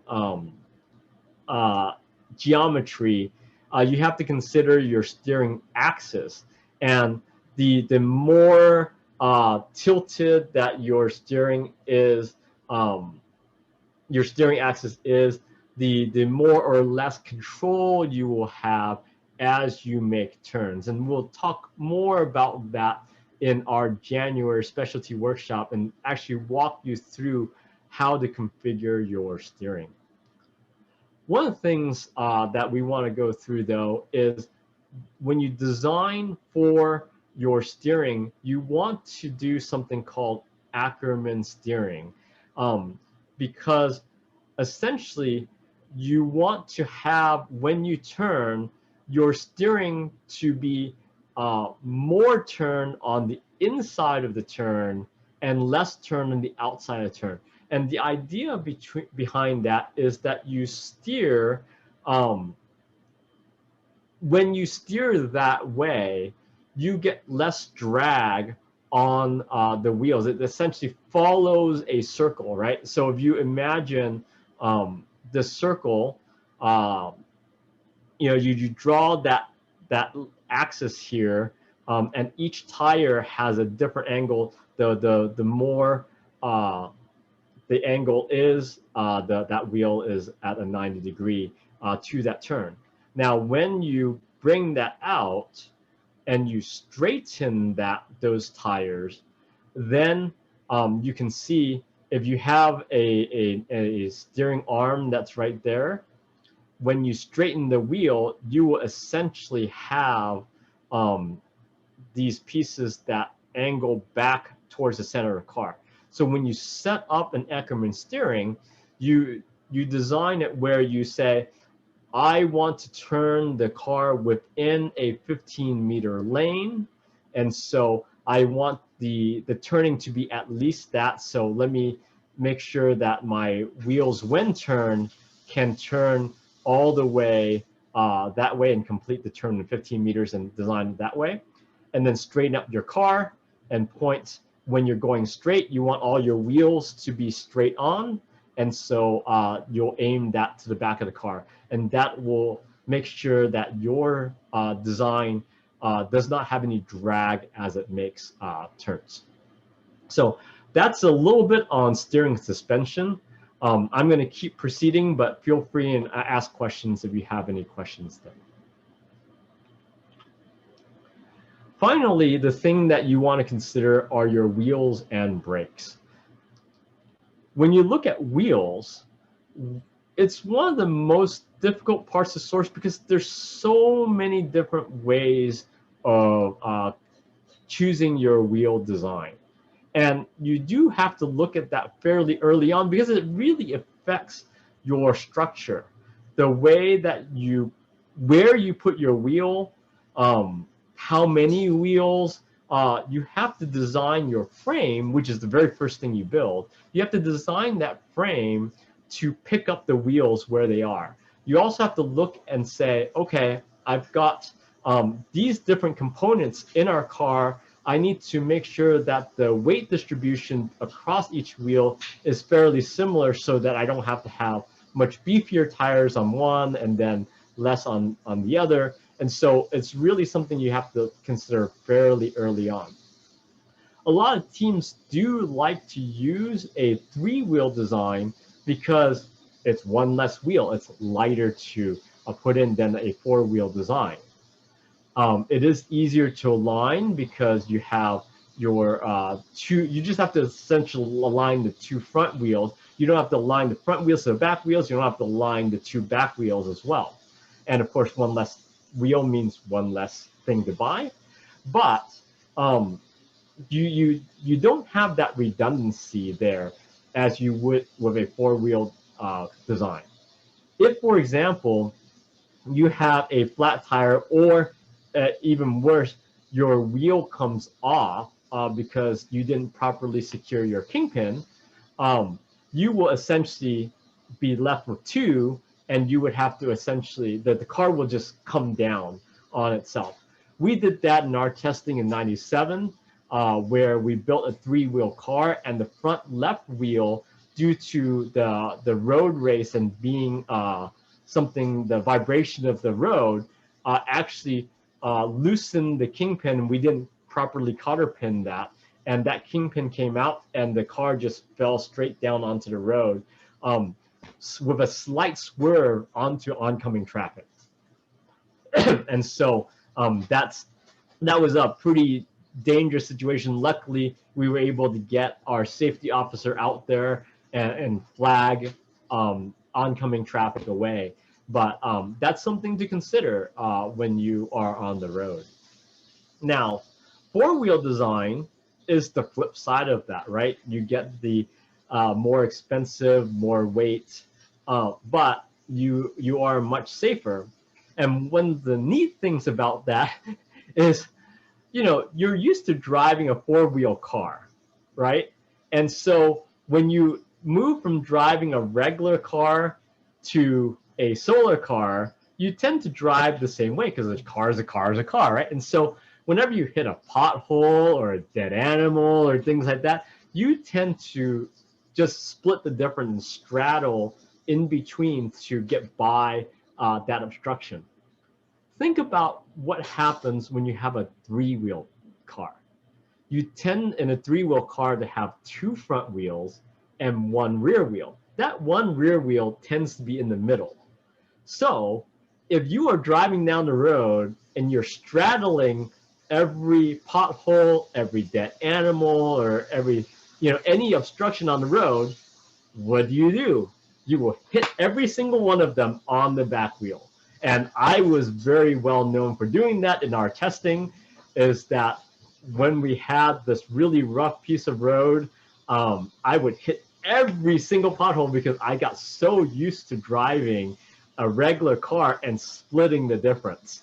And so one of the things is, if you are choosing a 3-wheel design, you really, really need to train your driver. Not that you don't need to train your driver on a 4-wheel design, but in a 3-wheel design, you got to train your driver to go, a third of the way across to straddle, or completely.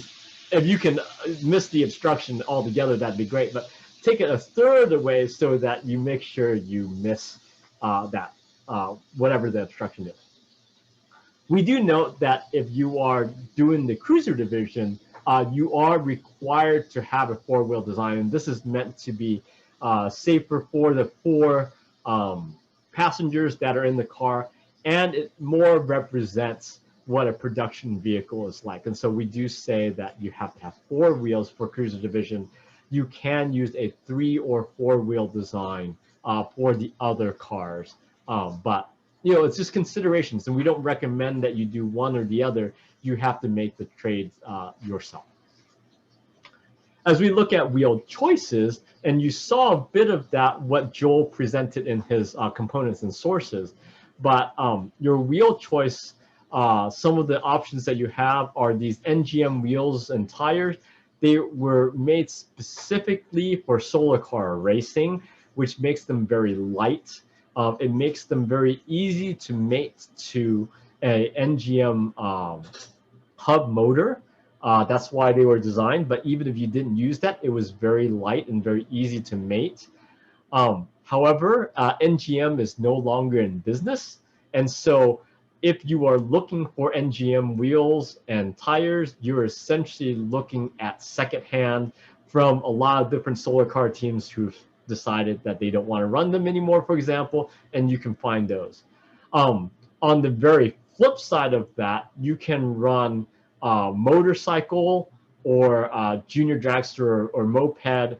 Motorcycle would be the most heavy. It'd be, I would say, overbuilding for a solar car, but maybe you want to overbuild it for the sake of reliability. But moped tires are very reliable as well. Junior dragster, that provides a bit more structure. It's got a cast wheel that's there, and then some teams do choose to use bicycle wheels, and I'll show you examples of that. I would caution with bicycle wheels that you really need to understand the weight loading of a bicycle wheel and make sure that it can handle the forces. If you don't have a very, very, very light car, a bicycle wheel is a bad choice, because bicycles, because of the way that you tilt and in a bicycle, it's meant to load on an axis. So as you turn, you tilt over, and then it continues to load up and down. Whereas in a solar car, the way you use a bicycle wheel, because of the way it tilts, your load is going to be on an off axis, and a bicycle wheel is not really intended to load that way. So if you choose to do that, please be cautious. So this is an example of a moped tire or wheel that's there, and that's a pretty beefy choice that you might consider using. This would be the type of bicycle wheel that you could use. Actually, I think this is a junior dragster wheel. I would suggest you, if you choose a bicycle wheel, not to use those, small spoke stuff. It's just really not meant to handle the weights of a solar car. Finally, let's take a look at brakes. We do require in our rules that you have 2 independent braking systems. And so and we'll talk a little bit about that in the rules section later today. But you have to have 2 independent braking systems that can independently stop your car. And so a lot of teams like to use this hydraulic disc brake system. And what's neat about that, especially these MCP or Martin Custom Products ones, they have these spring-loaded versions where as you engage the caliper, it will brake, and then when you release the caliper, it springs back slightly. In a traditional vehicle, when you press the brake, it just stays engaged, and then the rotation of the wheel will eventually go and spring that back out slightly, but you incur the drag cost of that. These particular ones, and a lot of the ones that are designed for solar cars or go-karts and things like that, are intended to spring back so that you don't get that drag penalty from braking. And so I would imagine that 3/4 of the teams are probably using MCP hydraulic brakes as an option, as one of the options. You can certainly use it for both, but at least one. talking about brake pedals and talking about independent brakes pedals, the brake pedals do need to be part of that independent system. And so in the past, we would allow you to link the pedals together, or in this case, link it in this way. We don't allow for that anymore. We really want two independent pedals with two independent master cylinders and the like, just so that if there was any failures of one, you can definitely get to the other. And you must have it operated by foot. There's no hand brakes or emergency brakes that way. You must have both systems operate by foot. When you get to scrutineering, we do test the brakes both statically and dynamically. Essentially, what that means is statically is when the car is at rest, we will push the car and see that your brakes are strong enough that it doesn't move. And then we'll do dynamic testing, which essentially means that while the car is driving, we will test your brakes and make sure that it actually comes to a full stop within the prescribed time. And so we know that in scrutineering, there's always a few cars that have a hard time stopping.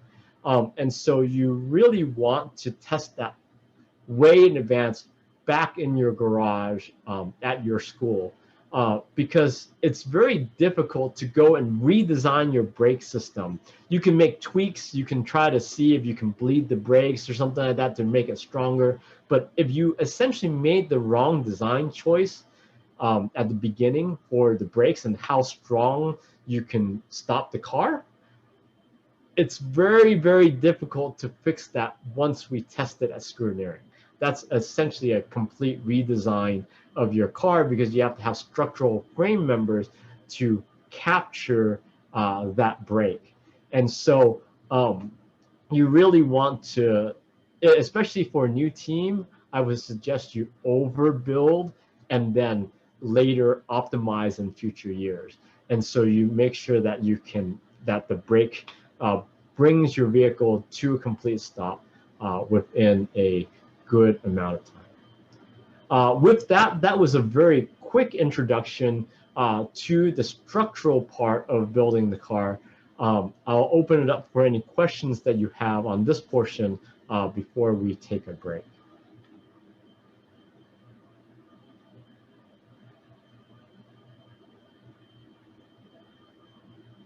William, shall we go ahead and resume our workshop at 1:30? Sounds good. So yeah, we'll take a break now, and we will see you back at 1:30 Central. Welcome back to our new teams and fall workshop from our lunch break. I'm going to continue our time now with going through a mini course in electrical engineering.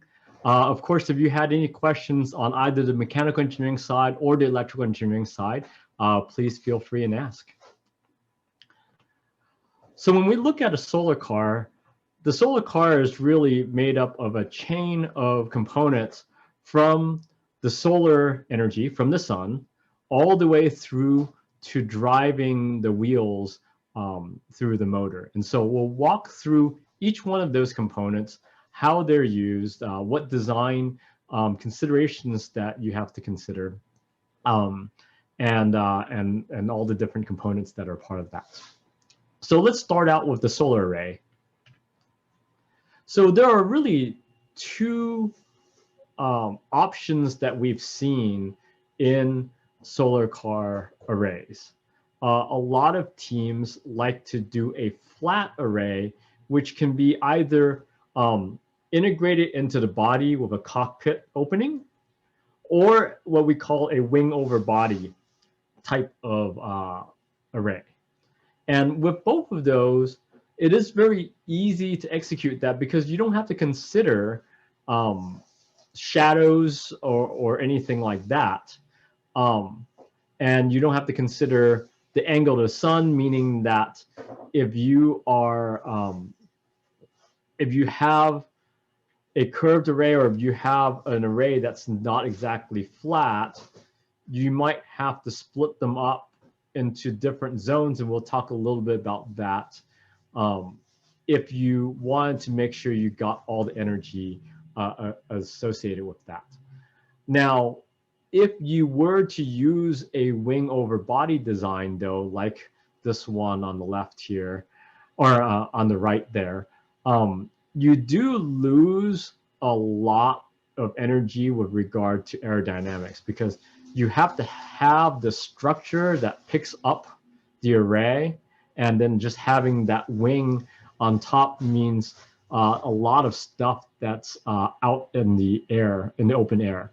Whereas if you integrated it flat onto the car, you don't have as many components sticking up, as you can see there. You could also consider using curved solar arrays, and you'll see an example of this. This is the Choctaw car from a few years ago, where they've integrated the solar panel into an aerodynamic body. And with that, you get all the advantage of the aerodynamics, but you could imagine that you can't have very sharp angles on the car, because solar cells are brittle, and you will see some semi-flexible cells being sold in panels.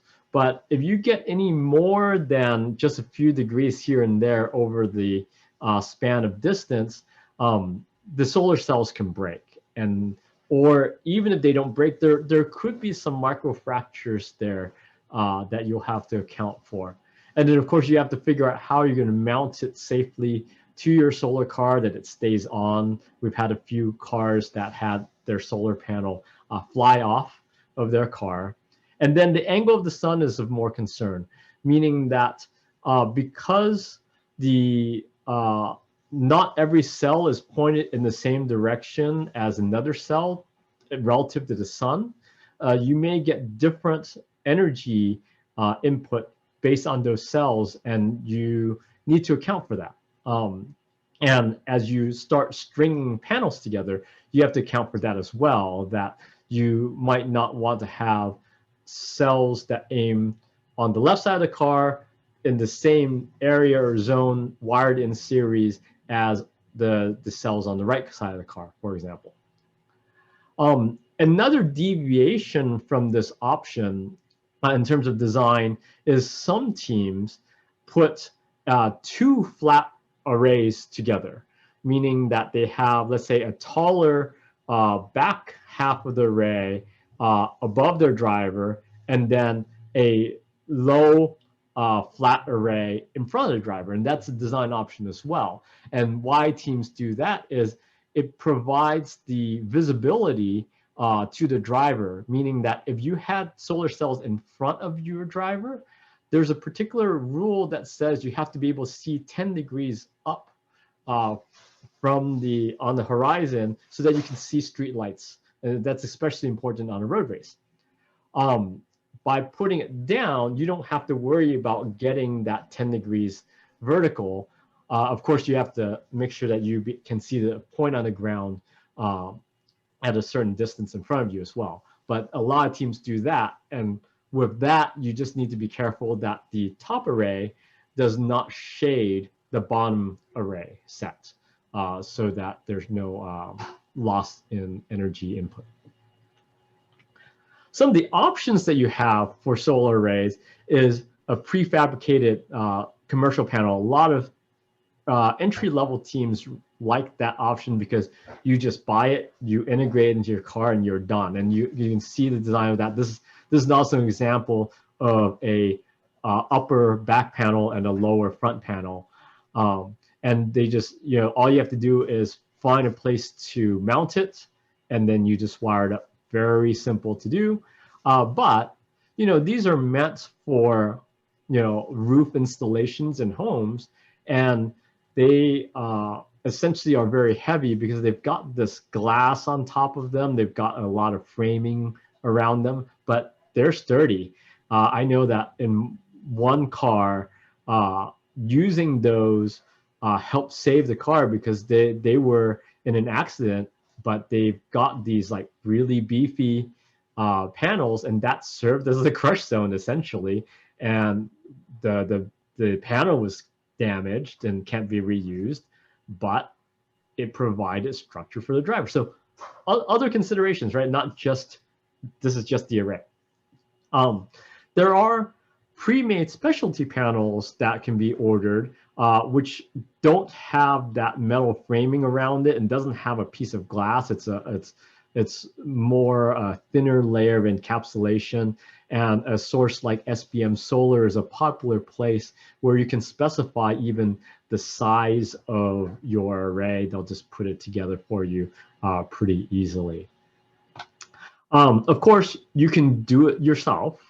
You can make a custom array either by purchasing the raw cells and soldering it yourself, or you can buy the raw cells from a panel manufacturer, and they'll actually put it together for you. A lot of our advanced division teams get that because they can go and purchase very high efficiency solar cells and then ask them to be encapsulated in any type of configuration they want. So you can see that on the New York team, there are some panels that are 3x4, they have 1x8, and so they can arrange the panels the way they want it mounted on their car. Of course, like all the wheel selections, the same thing applies in their solar array. You've got to design and plan far in advance because you have to go and account for the lead time. You got to say, well, I got to design the entire body so that I know how to mount and what configurations I want those panels are. You know, it's not something you want to do at an entry level, but it's something you can certainly optimize. And of course, by having these custom panels on an aerodynamic body, it does allow you to maximize that power and reduce your aerodynamic drag. Now, as I said, you can make your own solar array. I did that my very first year. We had a stack of cells, and you just sort of start tabbing these solar cells and wiring them together. When you build a solar array, typically you're wiring in series, so you're essentially running tabs of wire from one cell to the other, from positive, negative. The solar arrays now, the solar cells now typically have back contact patches that allow you to have really short leads between the cells, which is neat. But in this particular example, they have a tabbing material that goes on the top and then it goes down to the bottom there. It is a steep learning curve, meaning that these solar cells are very, very brittle. They're, you know, less than a millimeter thick. You put any amount of pressure on a point in the solar array or a solar cell, and it will just shatter. And so if you plan to do your own solar array, you got to account for loss. You got to account for breakage. And so we bought probably 20% more cells than we needed just for that breakage. It is hard to find the raw cells. Some people are able to talk to their local SunPower manufacturer, for example, and have them order it for you. But it was a great learning experience, and it really teaches you how to treat your solar array nice. It's not something you want to do in the first year, though. You know, I would suggest there are some very great semi-flexible pre-made cells arrays that work really well. When you look at a solar cell, essentially a solar cell is a silicon piece of conductor. Essentially, it's doped in a way where when the sun hits it, electrons jump across from the top side negative to the bottom side positive, and that's what generates electricity. So it's a silicon-based cell. You can read more about that in the history of solar cars on our webpage, and then do more details online. Okay, so a little more pictures. of the making your own solar cell. You can see on the left, this particular team, the St. Thomas Academy, actually made a jig where they positioned the solar cell exactly where they want it with the spacing in between. And he's just soldering the leads from one cell to the other. And then on the right, you'll see that if they have any problems, if they break a solar cell, they essentially have to go crush it up and vacuum it out and try to replace it. Very, very difficult work there. So that's the solar array. And so the solar array will collect the energy from the sun and convert it into electricity. Well, where do we put that electricity? Generally, we go through what's called a maximum point power tracker. And what maximum point power tracker is a way to maximize the amount of energy that you get from the solar array. Certainly, some teams may be able to get away with hooking up the solar panels straight to batteries and charge them, but that's not the optimal situation. You lose a lot of energy that way. Why? Two reasons. One, the maximum point power tracker, which I'll just call power tracker from now on, will track the battery voltage for your system and will output the voltage that is slightly above that to drive as much current into the batteries as possible.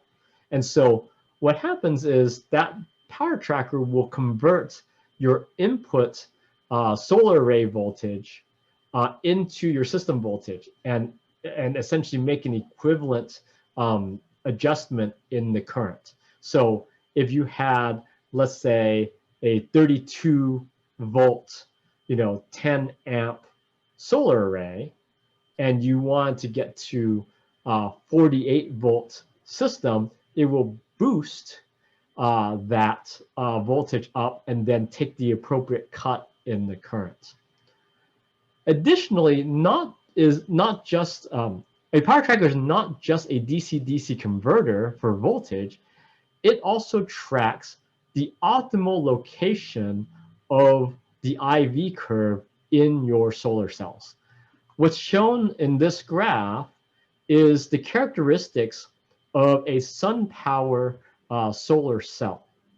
I believe this comes from an A300, which is a little older of a cell. But you'll notice that you have some constant current that happens, and then after some type of voltage, it drops off. If you would imagine that the power of a solar panel is the product of the voltage and the current, then you would imagine that if you are way back here at, let's say, 10 volts at 6 amps or something like that, 6.5 amps, that is much lower power than if you were at 60 volts at 6.5 amps, right? Because if you multiply the two. Well, at some point in that IV curve, the product of the voltage and the current is optimal. And it will have the most amount of power. And so a maximum point power tracker is meant to find that point in the IV curve and put that solar cell performance right there so that you can get the most amount of power. And so a power tracker is really important if you want to get the most out of your solar cells. There are different types of power trackers. We talked a little bit about buck or boost, but essentially when you look for a power tracker, if your array voltage is greater than your system voltage, you need to buy a buck power tracker. If your array voltage is lower than the system voltage, then you want to boost your power tracker or buy a boost power tracker. And so that's one of the considerations you want to look at. you do want to try to get closer to, if you can, your input or array voltage and your system voltage. You want to get it fairly close.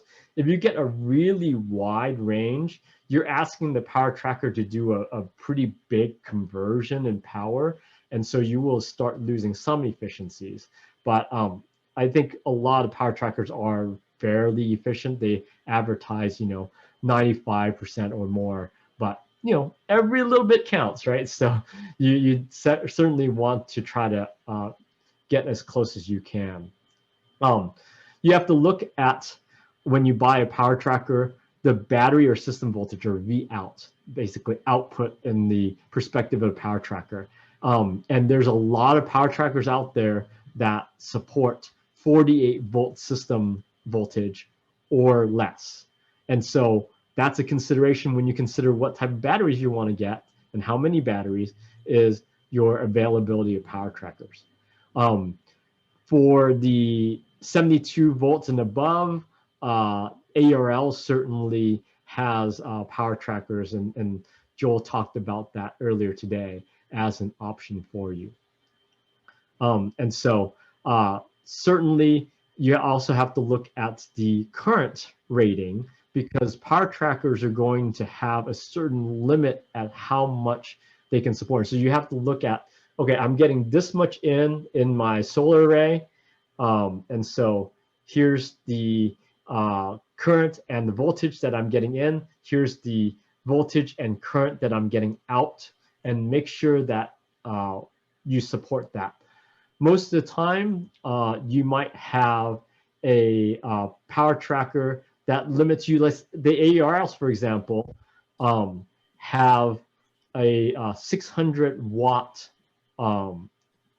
version. It's called a RaceMax 600, which means if you've got a 1,000-watt solar panel or solar array, a set of solar panels, you're going to need to buy at least 2 of those ARL power trackers. So something to consider though. Some options for you, as I said, ARL, the thing on the right is the RaceMax 600B. They were the ones that started this whole power tracker business, essentially for solar car racing in the World Solar Challenge. And so those are very used by a lot of teams that have been around for a while.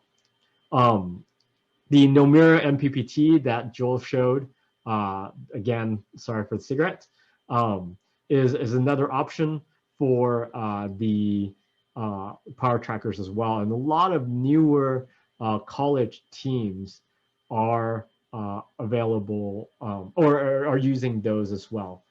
A lot of our teams use this Outback or Midnight Classic power trackers because they've got a nice screen to them. They've got all the data. They've even got these remote displays that are neat as well. And so that might be an option for you. They're very rugged, and they've got great support. A lot of teams like that. The manufacturer of the Outback system actually came out to the race to support 1 year for some of the teams that were using it. Jenison is another option. We used that. It was fairly lightweight. It's a product of MIT that did this. So that was some neat option as well. And then we say you could just do a DC-DC converter, which will get you what you need, but of course you lose that IV optimization, the input side of that optimization. There was a question with regard to hybrid buck and boost trackers. Yes, they do exist as well. And so if you don't know what you're looking for yet in terms of your array, you haven't finalized your array design, and you maybe not haven't finalized your system design, well, you really ought to select at least your system voltage. But if you haven't figured out the array yet, then you might consider getting a buck boost hybrid power tracker, and that will allow you to be flexible in your options as well. Okay. From there, when you look at the power trackers, once you optimize your outputs for your batteries, let's start taking a look at batteries. So this is an area where you get what you pay for. There are some batteries out there that are really cheap. There was a team that decided to buy something from online. It's like, hey, this is a lithium battery. It met all the specs that it wanted. It's like, great. They plug it in and it's like, it has nowhere close to the performance that was advertised. So be careful at what you buy. And I'll walk you through some of the considerations for the batteries that you need to look at in addition to getting a reputable source. So the decisions that you have to make is ultimately, what voltage do you run at? And that's not just a battery selection issue, but your motor selection issue, right? Certain motors have a particular voltage range that they run at and particular efficiencies. So you got to match your batteries to that motor, and we'll talk a little bit more about that in a second. But know that the higher the voltage, the lower the current that you need to run is, right? So you're going to get the same amount of power in from your array, right? Generally about 1,000 watts. And so you would imagine that since the power is a product of voltage and current, then the higher the voltage, the lower the current needs to be. Which also means that if you're running lower current, you can size your wiring less, right? Because you don't have to have as thick of a wire to carry all that current. However, actually not however, but in addition to that, the longer runs that you have, you start losing more current. And so there's what we call current drop. And so the higher that you run your voltage, the current drop percentage might be lower, and you'll get a bit more efficient use of your power. The other thing you have to consider is how much weight do you want to carry in your car. The more batteries you put in the car, the more capacity you have, but more weight that you're carrying. So do you have enough solar array to be fully charging your batteries every day, or do you not? It's a consideration that you have to make.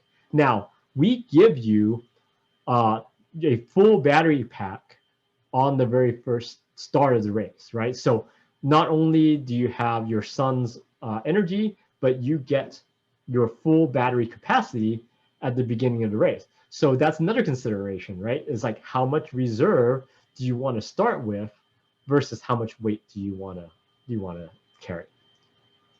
And then there are considerations for road versus track, right? On a track race, you can basically cruise at whatever speed you want because there are no obstacles other than other solar cars. It's a well-known track. There are no stop lights and things like that. Fairly easy, constant environment, right? So on a road race, it's completely different. You have hills going up and down. You have stop signs and you have street lights. You have other traffic. You're going to have to slow down and accelerate and slow down and accelerate. You may consider having a little more reserve capacity so that you can account for these variations, or not. Or maybe you go, because of all the variations and the weight of the batteries, I don't want to spend that much, energy trying to accelerate and decelerate. Whereas on a track, once you get up to speed, your weight is a little less of an important thing. So lots of considerations there. I'm not going to tell you the best option. I'm basically going to give you considerations for you to research and decide upon. In our rules, we allow you to have 5 kilowatt hours of capacity, which is essentially amp hours times voltage. For lead acid batteries, they're calculated at a 20-hour discharge rate because depending on the rate of discharge, you may have more or less capacity to use. That's just the nature of lead acid batteries. And so if you wanted to choose a set of batteries within the 5 kilowatt hour limit, the way you would calculate that and say, okay, I can buy a 12 volt, 84 amp hour battery, and I can hook them in 4 in series. And so that'll give me a 48 volt system voltage that I can run a 48 volt motor with. And I'm going to multiply that by the capacity, which is 84 amp hours, which gives me a little over 4 kilowatt hours. And this particular pack, I think the calculation came from the sun extender that's on the right there. Yep, it is a PVX 8040T. And so that particular battery pack will weigh you about 230 pounds. And so you can consider and do your research on the types of batteries. I would suggest that you go to our webpage to look at the team profiles and see what did other teams use and how did they decide which batteries to use. And you can do some calculations like this is the capacity, this is the weight, and then you can go from there. So one of the things to note with regard to batteries is don't go out and buy a general automotive battery. When the batteries that are in our conventional cars are meant to stay full all the time, and it's a big capacity to be able to start your car.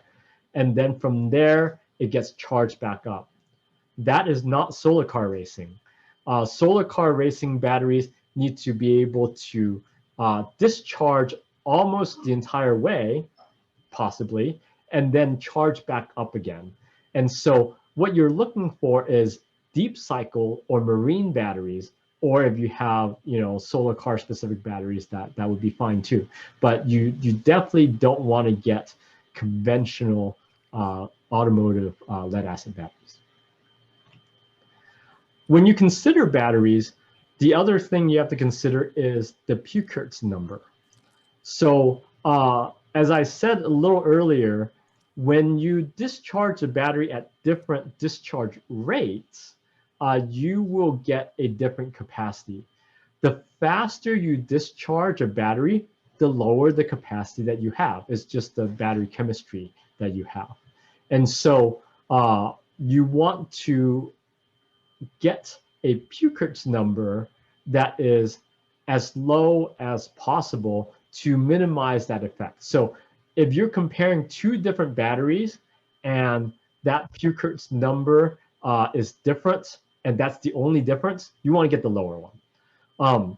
They may not advertise a Puchertz number in their manufacturer's data sheet, but you can start looking at the curves and say, what is the 8-hour discharge rate? What is the 12-hour discharge rate? What is the 20-hour discharge rate? What is the 24-hour discharge rate? And you can plot out the graph and you can see how close is it to being flat versus the deeper it is, the higher the Puchertz number. And then, of course, the benefit of lithium is that it's basically close to 1.0, which, not only does it get you weight advantages, it gets you discharge advantages, but that would put you in an advanced division. The other thing to consider when you look at batteries, and this is what I talk a little bit about buying from a reputable source, but even if you did, batteries are unique things. They're based on chemistry, and depending on the way that battery was put together, they may perform differently. And so we always recommend teams do some amount of testing on their batteries. This particular team, the St. Thomas Academy, put together this rig of standard light bulbs that they tend to use a lot of energy, and they hook that up to every battery, and they measure after they fully charge the battery, they measure the amount of time it takes to discharge based off of how many light bulbs. And they can look at discharge rates that way and characterize each battery. And then from there, they chose the best of the batteries to put in their solar panel or solar car. Because why wouldn't you? Why wouldn't you optimize that? And so you want to record those things. And while you're recording those things, you can also record the data for, well, how long does my battery last before it's unusable? A 12-volt battery is not unusable at 0. It never gets down to that low. It usually gets down to something like 10.5, but each battery is a little different. And so you want to take time and buy your batteries early enough to be able to test your batteries and characterize which batteries are the best. When you start moving into the advanced division, after you spend a few years in the race, there are ways to get into lithium-based chemistries, and we allow those for our advanced division and cruiser division vehicles. Just like our classic and advanced classic divisions, you have a 5 kilowatt-hour capacity limit, but it's measured at 1C, or essentially that's the discharge rate. That's the standard rating for lithium batteries. And so lithium ion and lithium iron phosphate are common chemistry types that are used in the solar cell, in these solar cars. A lithium ion does have a higher energy density and lower discharge rate, which is nice. But a lithium iron phosphate is a bit more stable, especially at temperature. And so for safety, you might consider doing those things. We've seen teams use both. As you saw, Greenville Iron Lions, they went and bought these individual 18650 cells, and they spot welded each one of them and made their own battery pack. The New York team bought these lithium iron phosphate cells, and they buy them pre-made with individual battery management system protection on each of those cells. And so really the options are up to you. We do require that you have a battery management system to prevent overcharge and over discharge. And those are concerns for us because it could cause a fire in either situation. Finally, at the end of the energy chain would be the motor and the motor controller. You have options for motors. We're going to talk a little bit more about motor options in our specialty workshop in January, but you have brushed electric motors that are very inexpensive, but you sacrifice that with lower efficiency, but it's very easy to wire. It's basically a 2-conductor motor. Whereas a brushless electric motor is more efficient. Usually it's a bit more expensive, and this 3-phase motor, it's a little more complicated. I wouldn't say it's very much more complicated. I wouldn't say that entry-level teams shouldn't consider brushless. It's just something you just need to look at and say, how do I wire this up? Joel talked a little bit about this earlier in his part selection presentation, is that every motor has their optimal motor efficiency, and it's done in a curve. And so based off of the current and your RPM, you get some level of efficiency, and you get some level of torque and some level of speed. And so you want to make sure that when you select the motor, the curve, the graph on the right, for example, is an Mars ME0909. There is an area that is the most efficient for this motor. So you can see that between this 18 to 70 something, RPM essentially, that's your range of maximum efficiency. And so when you select how to gear your car, you want to make sure that your motor is running in this range. If you are a little too optimistic and you gear it for a lot faster speed and you don't go that faster speed, you will end up being a lot lower in the RPM range, maybe even as low. Sorry, this is lower RPM on the right side, higher RPM on the left, sorry. And so you may end up being down here on the graph, right, at 2000 RPM instead of at 2200 RPM for your maximum efficiency. And so you want to make sure that you gear everything correctly so that your motor runs the most efficient as possible. And Joel talked a little bit about hub motors, but a hub motor is essentially an in-wheel motor. You made it to your drive wheel and there's no gearing in between. It directly drives your wheel. And so that's the most efficient option you're going to get because you don't have the losses of the transfer between sprockets on a chain or on a belt.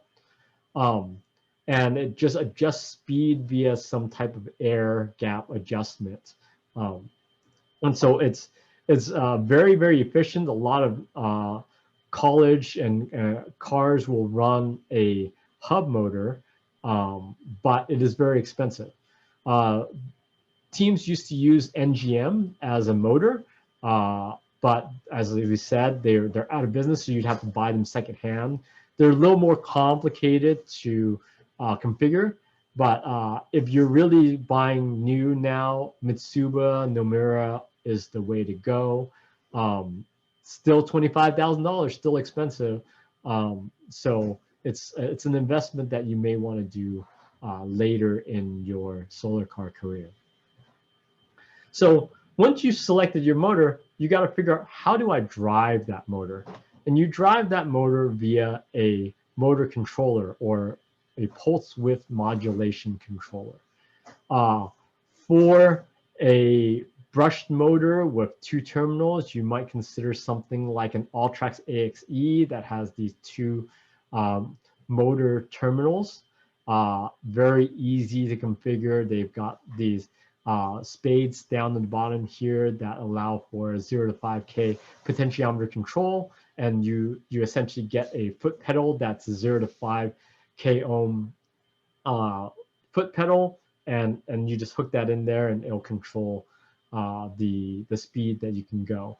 What's neat about the Alltrax AXE is it is programmable. They have a serial port that's right underneath that black circle there, and you can actually take the decision away from your driver. If your driver goes and smashes the accelerator on the floor, you can program your controller to gradually accelerate instead of just pick up and go.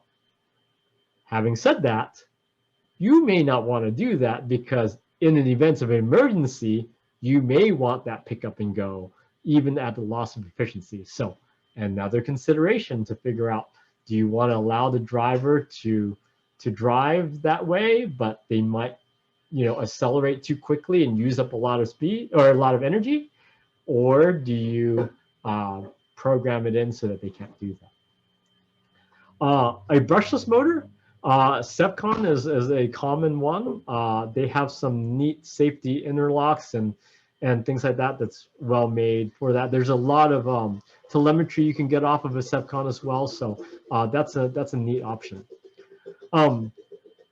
The whole philosophy behind a pulse width modulation controller, by the way, a motor controller, is that instead of ramping the voltage or the current to the motor, essentially what it does is it changes the duty cycle of how you send energy to the motor. So if you want to go slower, essentially it has a narrow pulse on the on the drive side, and then more time not driven. And why you do that is motors are most efficient when they're essentially going or not going. And so you just sort of like, if you flip the switch, light switch on, off, on, off, on, off, on, off, that's essentially what it's doing, but it's doing that at a particular rate. And so the longer, the wider the pulse, then you get a higher average voltage versus a lower of the narrow pulse will have a lower average voltage, and that will adjust the speed for you. Okay. Finally, we'll talk about the remaining electrical components that are on our sort of accessory components. We talked through the propulsion components, but we didn't talk about wiring. Wiring, you need to make sure that you have the wiring for the size of the amount of current that you're going to draw. So if you have lower system voltage, you want to have thicker wire to run through the current that's there. Disconnect switches are important, and we'll talk a little bit more in the rules section about disconnects and relays and contactors. And then fuses, the right fuse for the job that it can break the circuit in the event of a short circuit. And so we'll talk more about that in the specialty workshop. Then we have the secondary electrical system. So everything else on your car, all that the previous stuff is all wired into your propulsion system, needs to be charged by the solar array. Everything else can be on your accessory system. We allow you to have a supplemental battery that drives all these things like lights, fans, horns, and the like. Just a really quick thing on disconnect switches and fuses. We do allow, or we do require now that you have a disconnect switch that drives a relay contactor. In the past, a disconnect would directly disconnect the circuit. And so a lot of teams use this really hefty Albright ED250. But nowadays, we require a contactor like this Gigavac GV200, where the control signal is very low current at 12 volts. And then from there, it will disconnect the higher voltage system. And so by putting that relay and contactor in your car, it also means that you don't have to run high voltage cabling into the driver compartment, because even though your disconnect switches are in the driver compartment, it controls the signal to the relay contactor that's near your motor controller and battery pack. Okay, and then we talked a bit about the fuses already. Joel talked a little bit about the low voltage indicator, but we do require that you have a low voltage indicator for your supplemental battery system. So if your supplemental battery is running out of battery capacity, then you need to have some type of audible alarm that tells you, hey, this is low, come on in and charge and change your supplemental battery. Okay. There was a question with regard to relays and using some power. Relays do use a bit of power, but in our systems, we allow the control part of the relay to be in our low voltage side or our supplemental side, which also means that it uses your supplemental battery. It doesn't use your propulsion battery. So you don't get any penalties from using a relay. Okay, some gotchas. In your main electrical system, a lot of teams end up having loose battery terminals and connections.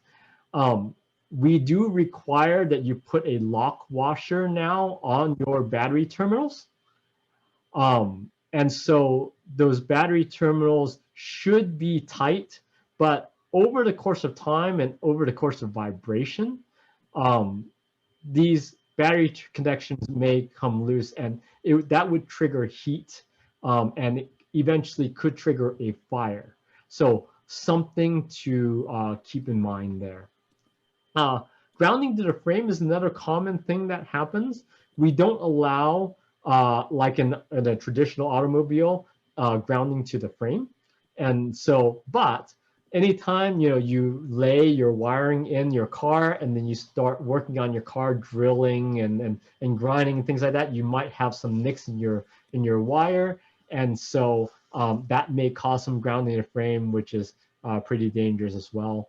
We talked a little bit about wire and wire insufficiency, and then and your relays and fuses that are incorrectly rated are other issues that teams commonly have.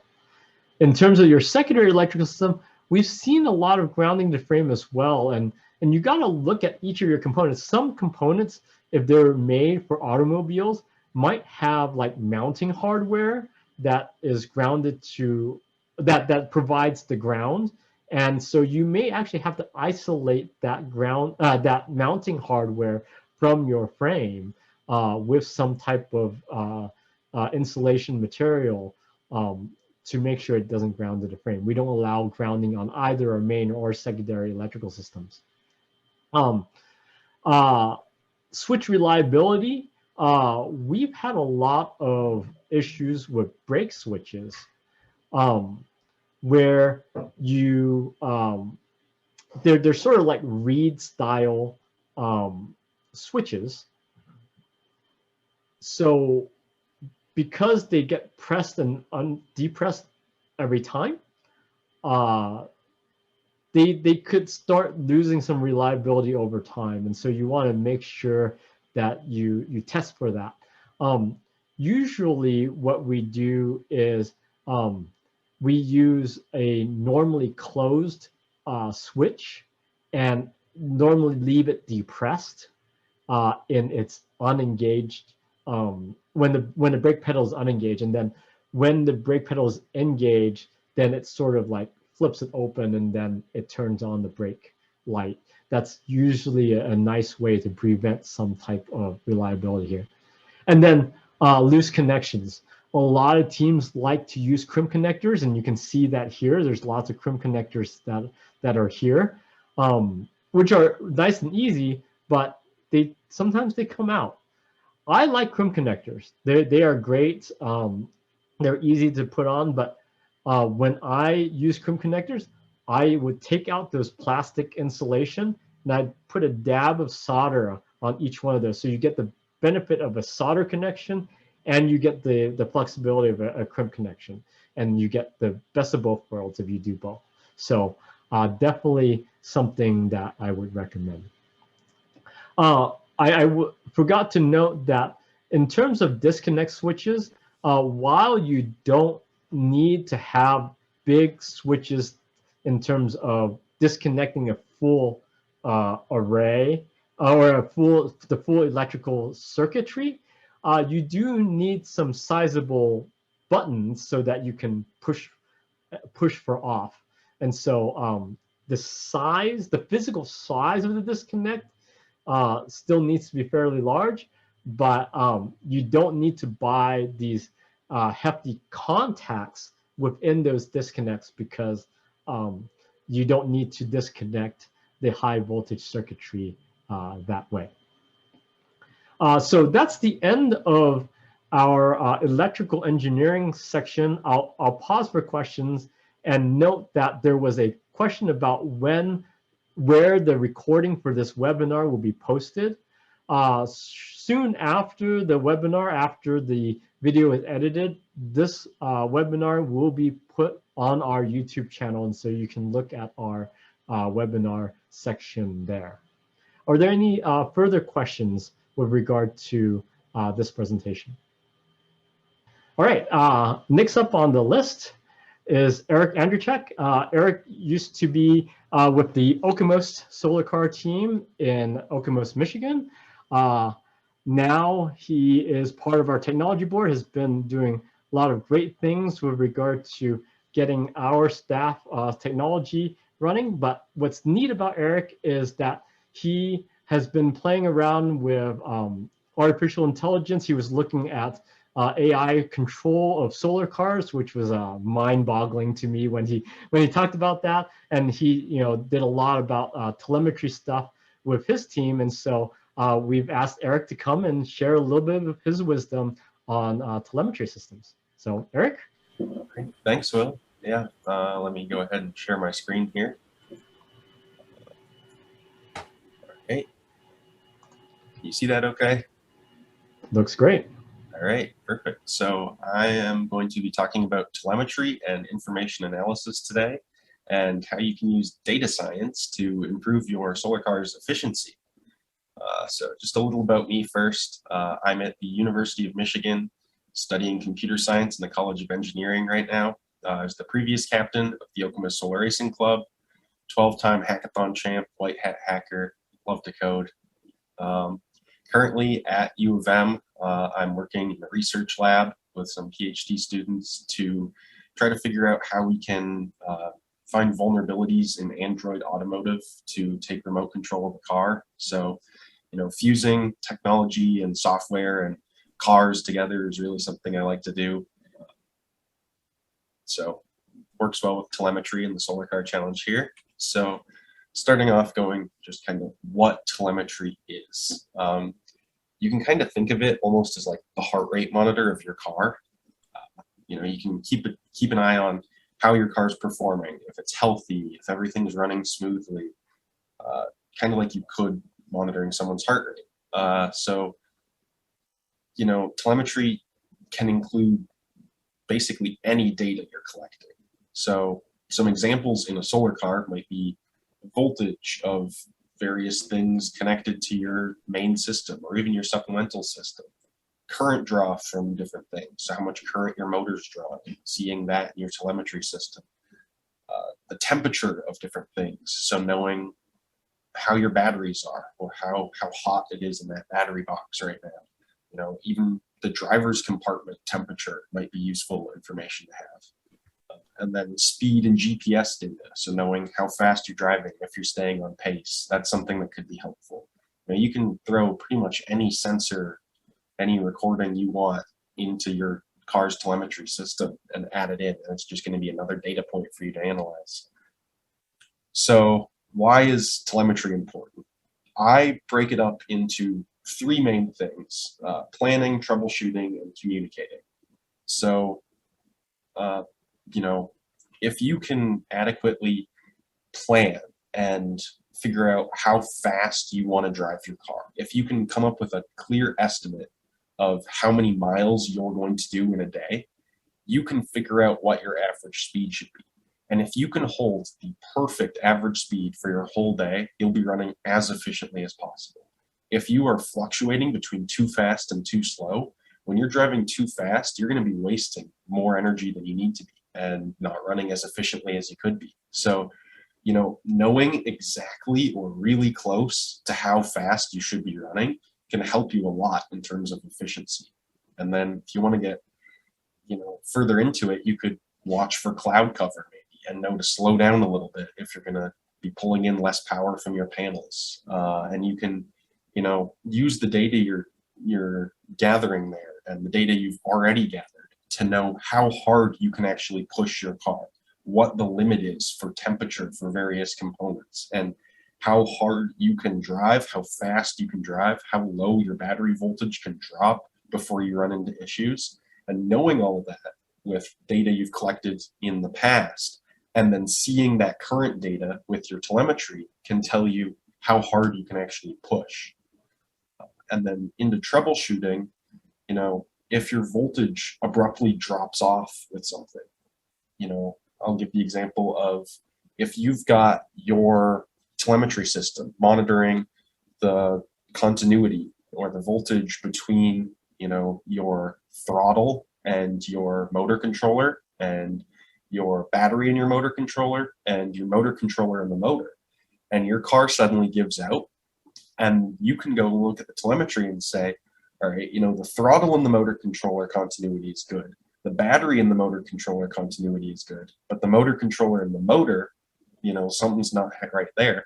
You can immediately go and look and see, all right, so there's a loose connection between my motor controller and my motor. And that'll save you a ton of time in figuring out where the issue lies. I mean, hopefully you've wired it adequately enough that you don't have a loss of continuity between those two components, but stuff happens and you might run into an issue. And so being able to look over your data and see, where things are going wrong can save you a ton of time in actually like troubleshooting. Something else with that is maybe your panels are heating up too much or your batteries are heating up too much. You can use your telemetry to know how hot your batteries can get before it's an issue. And so if you can keep your battery temperature just below that threshold, you can keep driving. But if you push your car too hard, exceed that threshold, and have to pull it off the track for half an hour to let it cool down, that's way more wasted time than if you were to just slow down a little bit and keep driving. So using telemetry, you can kind of prevent yourself from coming off the track maybe in that sort of situation. And then, the third main point that telemetry can do for you there is communication. So for my team, when we raced, we passed our radio check in scrutineering, but when we were actually driving on the track, it was impossible to hear what our team was saying on the radio when you were in that car.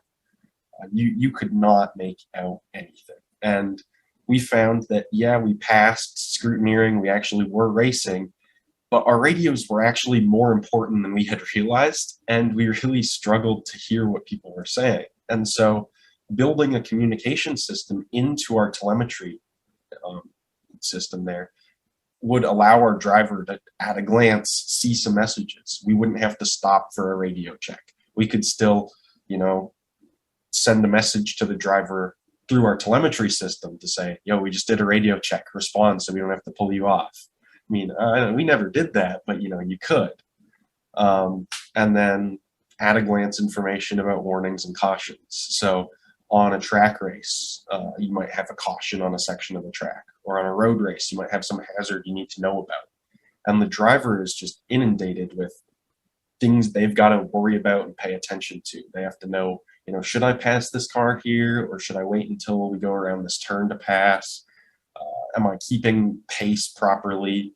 What's all my data saying here? Am I doing okay? Is the car healthy? They're focused on so many things, and they're driving the solar car that they built on maybe the Texas Motor Speedway or on an actual road out in public. And it's just crazy to think about. And so the driver's just overwhelmed with things that are on their mind and whatnot. And so being able to display warnings and cautions somewhere on your system so that the driver can just go, oh, wait, is there something here? Or just be able to look over and see that'll save a bunch of work for them. And then going back to planning, I've got some math on the right side of the screen here, kind of covering, how you can generate an estimate for how fast to run your car.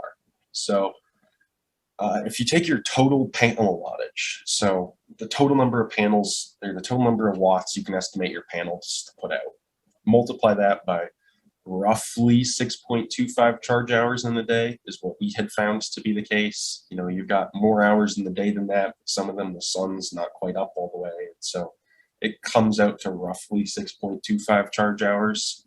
And then for when we raced, it was 4 days. And you can change that number for whatever your race is. And that'll get you the total number of watt hours you can roughly estimate you're going to generate over the course of the race. And then if you take that total number of watt hours and divide it by your car's watt hours per mile, and so in an electric car, watt hours per mile is kind of comparable to a gas car's miles per gallon. It basically tells you how much energy it takes your car to drive a mile.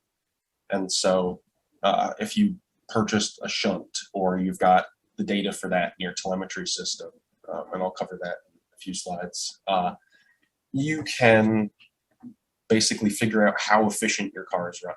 So if you take the total number of watt hours that you plan on generating, divide it by your car's efficiency, you'll actually come out with an estimated total distance for your car. And then, you know, if you wanted to figure out speed, you can say that total distance divided by 23 total race hours gives me whatever average speed. So for my team's old car, the Okemos car, these are the numbers that we had estimated. So we had a 1,475 watt array times 6.25 charge hours in a day times 4 days got us 36,876 watt hours.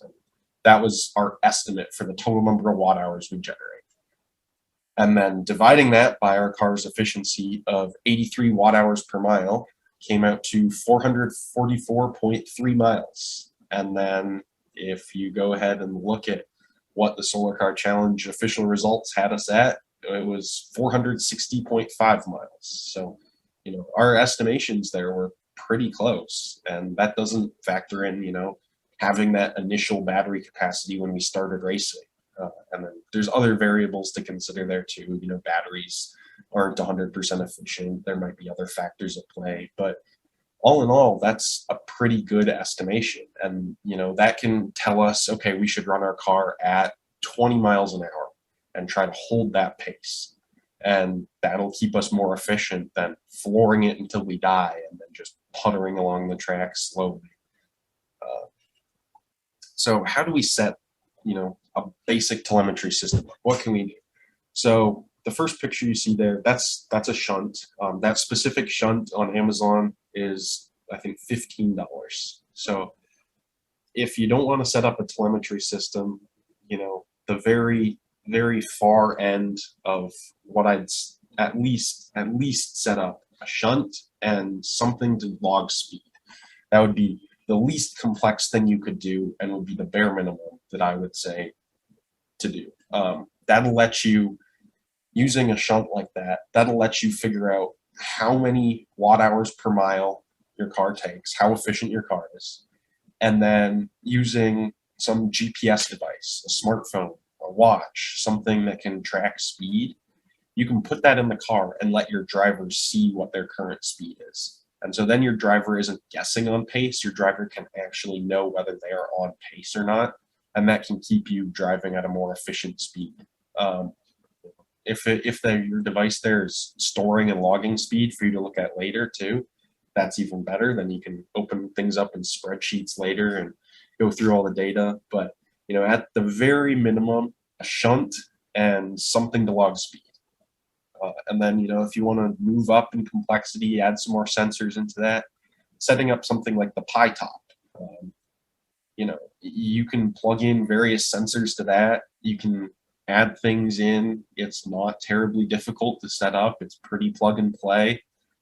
That will allow you to live stream data back to your, you know, team looking in the pit or the rest of your crew. They can see your current stats coming from the car's sensors, and it's not terribly difficult. That would be, you know, your middle complexity level. And then on the far end of the spectrum, if you've got, you know, a bunch of programmers on your team that want something to do and you want them to stop asking you and you want to give them a job, you can just tell them, here are all the sensors we want to set up, go make something. And that should take them the whole year. You know, for our team, you can see the little picture there. We had an iPad mounted in our car, and the driver would see a little speedometer and then messages and some stats on the side. And so it was a very custom-built solution for our specific needs, which, you know, is going to vary from car to car and team to team. But if you want to set something up like that, you can go build your own, or all of the code for ours is open source on GitHub. So you can go check that out and try to modify it or make it work for your team. It's pretty tailored to what our specific needs were, but that's something that you can do.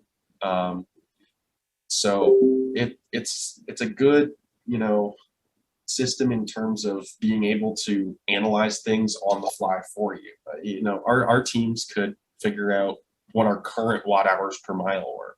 So how efficient we were currently driving. So when someone heavier like me got in the car, we could see that number go way up. And, some more simple systems can't do stuff like that. But the problem with a more complicated system is that, it's going to be more difficult to maintain. And if someone wants to add a new sensor to it 3 years down the line, when the initial people that wrote the code aren't there anymore, they might struggle. So, it's finding a balance between what you want, what you need, what's too complicated to set up. But, if you're looking to set up something complicated like that, again, all the code for ours was on GitHub there. If you want to go about setting it up, feel free to contact me. I'm happy to help. But then to actually make sense of this data that you're collecting, you need to be able to compare it to past data. You need to be able to generate enough data to make sense of it. And so running tests in advance before getting to the race to collect this data is really important. So here's a picture of our car. This was at the state police track. So where all the police officers learn to do maneuvers in their cars and stuff. They let us drive our car there for the day. We put in 150 miles or something there, which was really good, really nice to be able to test our car so thoroughly and look at all our data. We could kind of collect enough data to be able to anticipate some things for the race. So we could figure out what our efficiency was going to be so we could plan for that first race day.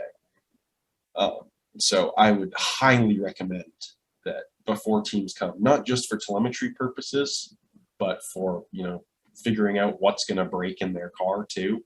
It's really important to go and test your car. And then with all that data, dumping it into a spreadsheet, you can look at the graphs of all your data points. You can see what's correlating with what. You might be surprised to find as one thing starts drawing more power, some unrelated system starts to heat up. You might not have anticipated. And so you can know, well, if this thing's getting too hot, we can slow the car down a little to cool it off. You'll start to get a feel for it. But using that bare bones telemetry system with a shunt and a speedometer, and then being able to say how fast you should drive your car is a super easy strategy to implement and will be enough to increase your efficiency pretty significantly. So, you can get more advanced, more technical, start adding in some analytics and looking at your graphs and charts and trying to anticipate cloud cover and stuff. But at a minimum, I would strongly recommend coming up with a speed to target and hold that. So that's about all I have for telemetry systems and data analysis and stuff. If anyone has any questions, I'm happy to answer them either now, or if you want to email me later, or text or call or whatever, I am more than happy to help set up. I love nerding out about this stuff, so don't hesitate. And then I've put the link to the Solar Car GitHub telemetry page for my whole team. So feel free to go check that code out and try to make that work in your team. But that's all I have for today. Eric, thank you for your splendid presentation. I know that this sounds like the add-on to the project, but teams don't know yet, new teams don't know yet how important this telemetry is. And you gave us a chance to be able to highlight the significance of this. Thank you for being a part of it. And I hope you enjoy yourself at Michigan this year. How's your engineering project going there? It's pretty exciting. We're trying to figure out how to hack a car so we can drive it remotely, which is pretty exciting. The next thing we're going to talk about this afternoon is the importance of the oral presentation and scrapbook. Many times I save this topic for our January workshop, but it dawns on me that one of the factors that makes this academically stable as far as a project concerned is the parts of this project which we support the building and planning and design of the project. And that's reflected both in your scrapbook and in your presentation. What the importance is that you're going to find that having a Good oral presentation is going to give you up to 20 forever miles on the race. That's a huge impact. We decided to increase this last year to provide an incentive to teams to do a better job on their oral presentations, and it seems to have worked. We're going to be more discerning this year as we look at your oral presentations and looking at whether or not you can include the elements that we're talking about. I'm going to start off with our scrapbook, though, because this is what you need to be talking about at the beginning of the year. Your scrapbook shows the different phases that your team goes through in order to build a project. This is the evidence that your team actually built the car, that you didn't job it out to somebody else, that the team was involved in the building of the car. So you need to start taking pictures all along showing this kind of process. The scrapbook needs to be divided into two parts, one showing how the students are working with each one of these project areas: planning, design, CAD, fundraising, construction, and so on, and a section 2 talking about engineering decisions. And that includes showing anything in writing. It could be drawings, it could be schematics, it could be invoices, something to show that you made serious considerations as you made engineering decisions in this. And then you'll be submitting a digital copy of your scrapbook to Scrapbook at Solar Car Challenge no later than June 15th. So that's something to start on your calendar, start thinking about, and the importance of it. This is required in order to pass scrutineering. You do not have a scrapbook, you will not be able to pass scrutineering. It's crucial, and the scrapbook must meet the requirements of part 1 and part 2. The oral presentation is something I strongly believe in, because this is a way that your team learns how to share what they're doing and how they've developed the project. You need a way from the very beginning to be able to talk to your administration, to family, to potential sponsors, and say, this is what we're doing. Here is our plan. Here's our budget. Here's how we're going to finance it. Here's what we need to learn in order to build that car. And that can all be spelled out in an oral presentation. You're going to be putting all this together and sharing this oral presentation to us in a video again this year. In past years, we've actually had teams come in front of a live set of judges. We found this past year that it worked very well to have teams make a video of their oral presentation and then show it to judges online. Gave us an opportunity to not only look at the presentation once, but many times 3 or 4 times to help better evaluate what we were hearing and what we were seeing. So what I'm asking you to do is to thoroughly prepare a presentation and then make a single unedited video of the team's oral presentation and send that to us. The team has up to 8 minutes to fully describe their project. Every team member must be a part of that oral presentation. Don't have just one speaker. Everybody needs to do something on there so that it shows that it's involving everyone. And I know students will say, well, I can't speak in public. This is something that's learned, and you can develop a side project where you work on speaking with students so that they can learn how to say something. Many times it's all about an assurance of what they're going to say. So develop things that they can memorize and learn to repeat those back. I remember my old Winston team would put together a group of 4 or 5 kids. Each one of them would learn 1 or 2 sentences. You'd have somebody talking about the history, somebody talking about the goals, somebody talking the budget, somebody talking about planning and design, and then where we're going to race. You put all of that together, you come up with an oral presentation. But each student was confident in what they were going to say, and they learned how to talk. That's crucial. I remember another time where students need to learn how to talk and learn how to provide reasonable, consistent answers. We were at a convention, and an engineer walked up and down our different students, talking to them, and he asked them 2 or 3 questions, and every student gave him a different answer. Come up with consistency. Develop a program so that your students know what they're going to say and that they come up with consistent answers. You've got up to 8 minutes to fully describe the project, everyone being involved. And you'll be awarded up to 20 forever miles. And when I say forever miles, it means those miles can't be taken away for penalty. You've got those. We've had occasions with teams actually arrive, and because of different penalties that were presented, they actually were going to go home with negative miles. We don't want that to happen. We want you to feel proud about what you've done and make sure you've got some miles to take back and show to your sponsors, families, and administration. What's a grading criteria on the oral presentation? Did the team give a full statement about their project? Did the team explain engineering decisions? For example, where did you place your batteries? Why did you place them there? How did you decide on your solar array? Why did you reach decisions on that solar array? What kind of metal did you use? What kind of body covering? If you made an engineering decision, be prepared to share something about that. And did the team have any kind of documentation that would support those engineering decisions? Things such as some of your schematics.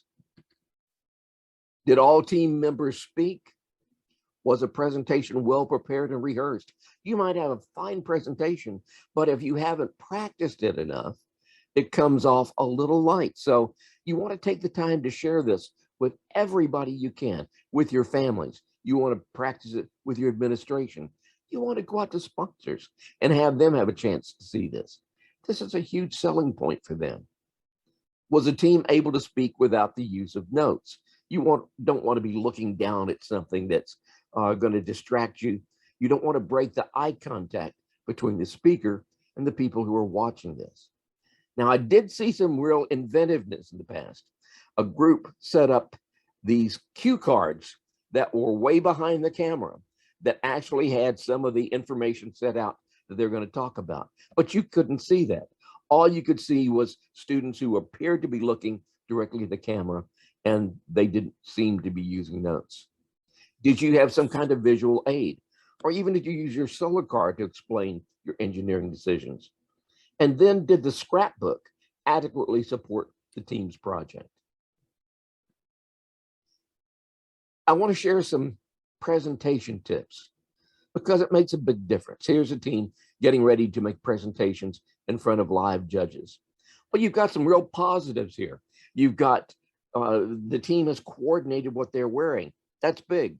You've got them that obviously have talked about what their hand posture is going to be.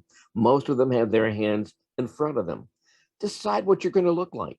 You're going to hands be to the side, hands in front of you, hands behind you, but look consistent.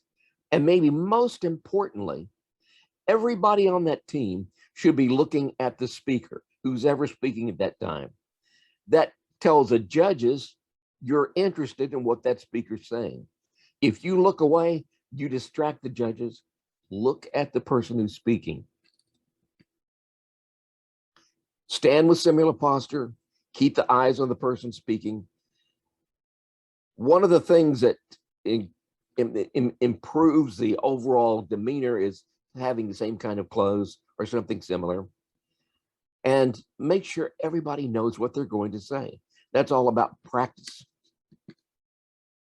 Every team member needs to have a part, but that also means that you as a team advisor or as a team captain need to find out what the strengths of each person is and use that strength when you're organizing a presentation.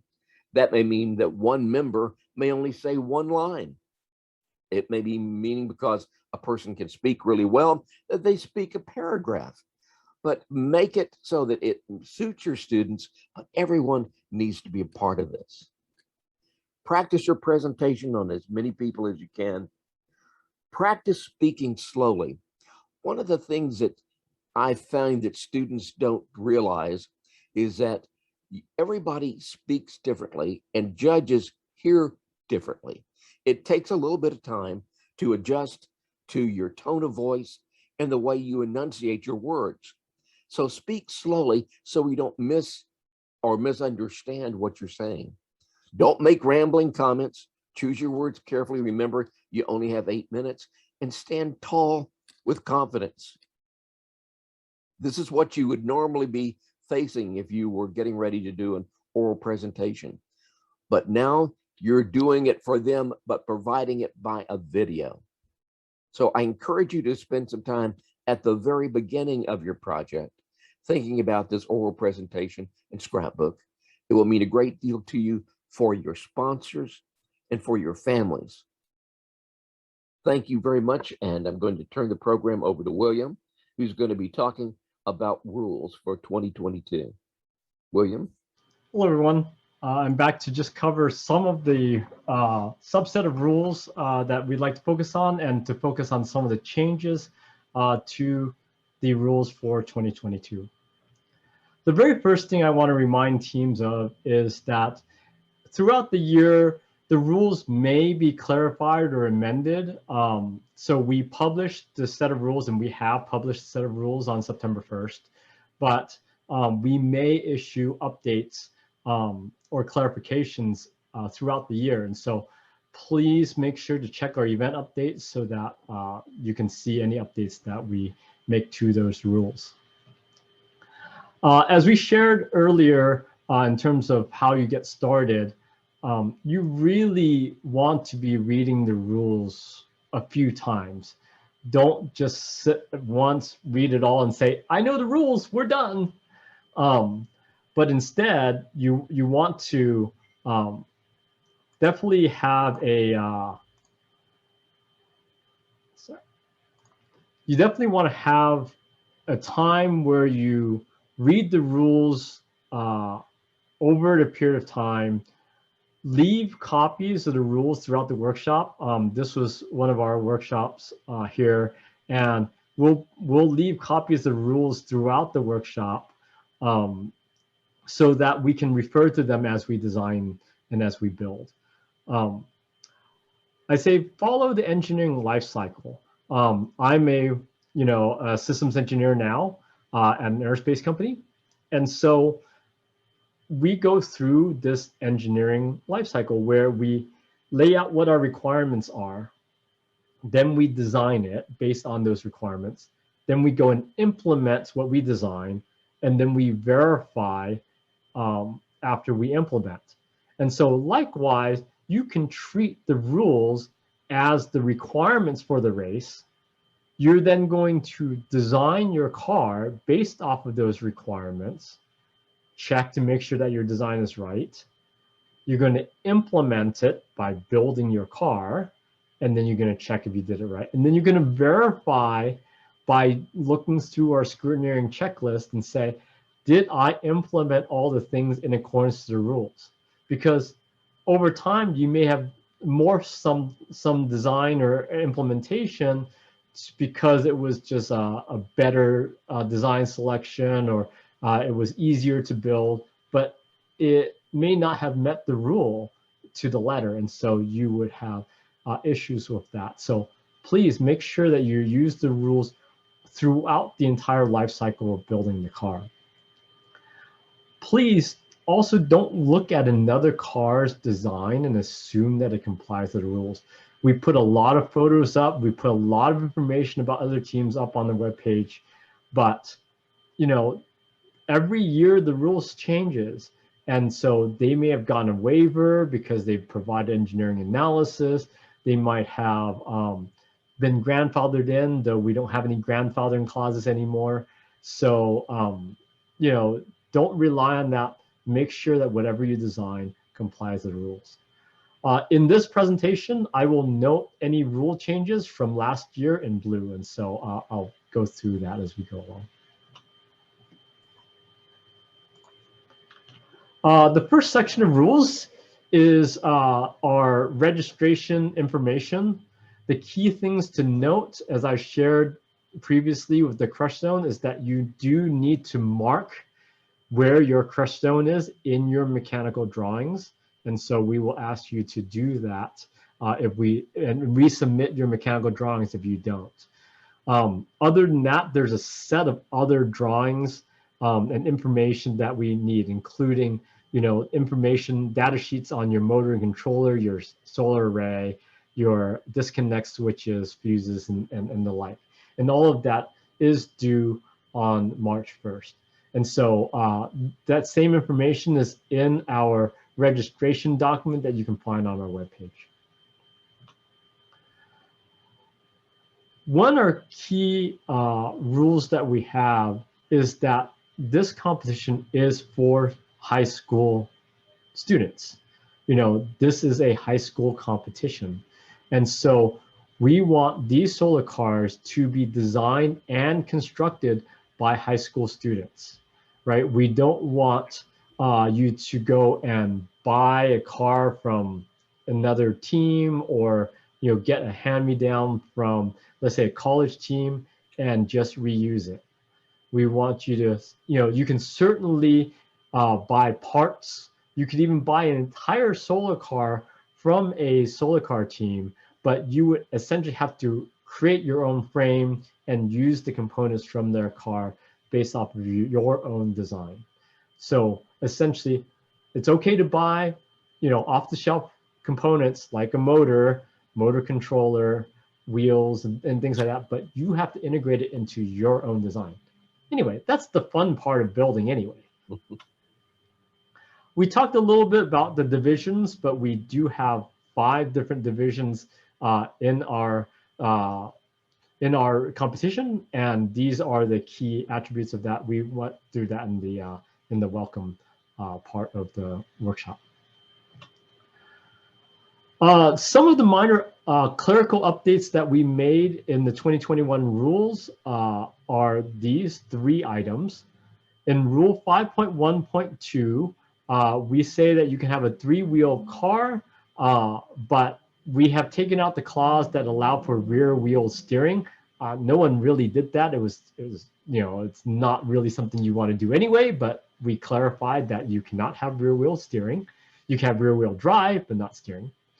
We updated the rule on fasteners. The industry standard for nylon locking nut is to have 2 threads showing, 2 of the metal threads from the bolt showing past the nylon part. And so we now require 2, not 1. And then we updated and clarified waivers. We used to have rule waivers for a particular set of rules, namely the roll cage, roll bar, and crush zone. And now we've expanded the ability to request waivers beyond that to the rest of the rule set. However, don't look at that and say, well, I don't like this rule, so I'm just going to request a waiver for it, and maybe they'll grant it to me. Essentially, we're allowing for the fact that solar car designs are different, and these rules have an intended purpose, appropriate strength, safety distances, things like that. And if you can show to us that your design meets the intent of the rule, meaning it has equivalent strengths and things like that, through engineering analysis, we will consider that waiver request and review it and approve or disapprove that.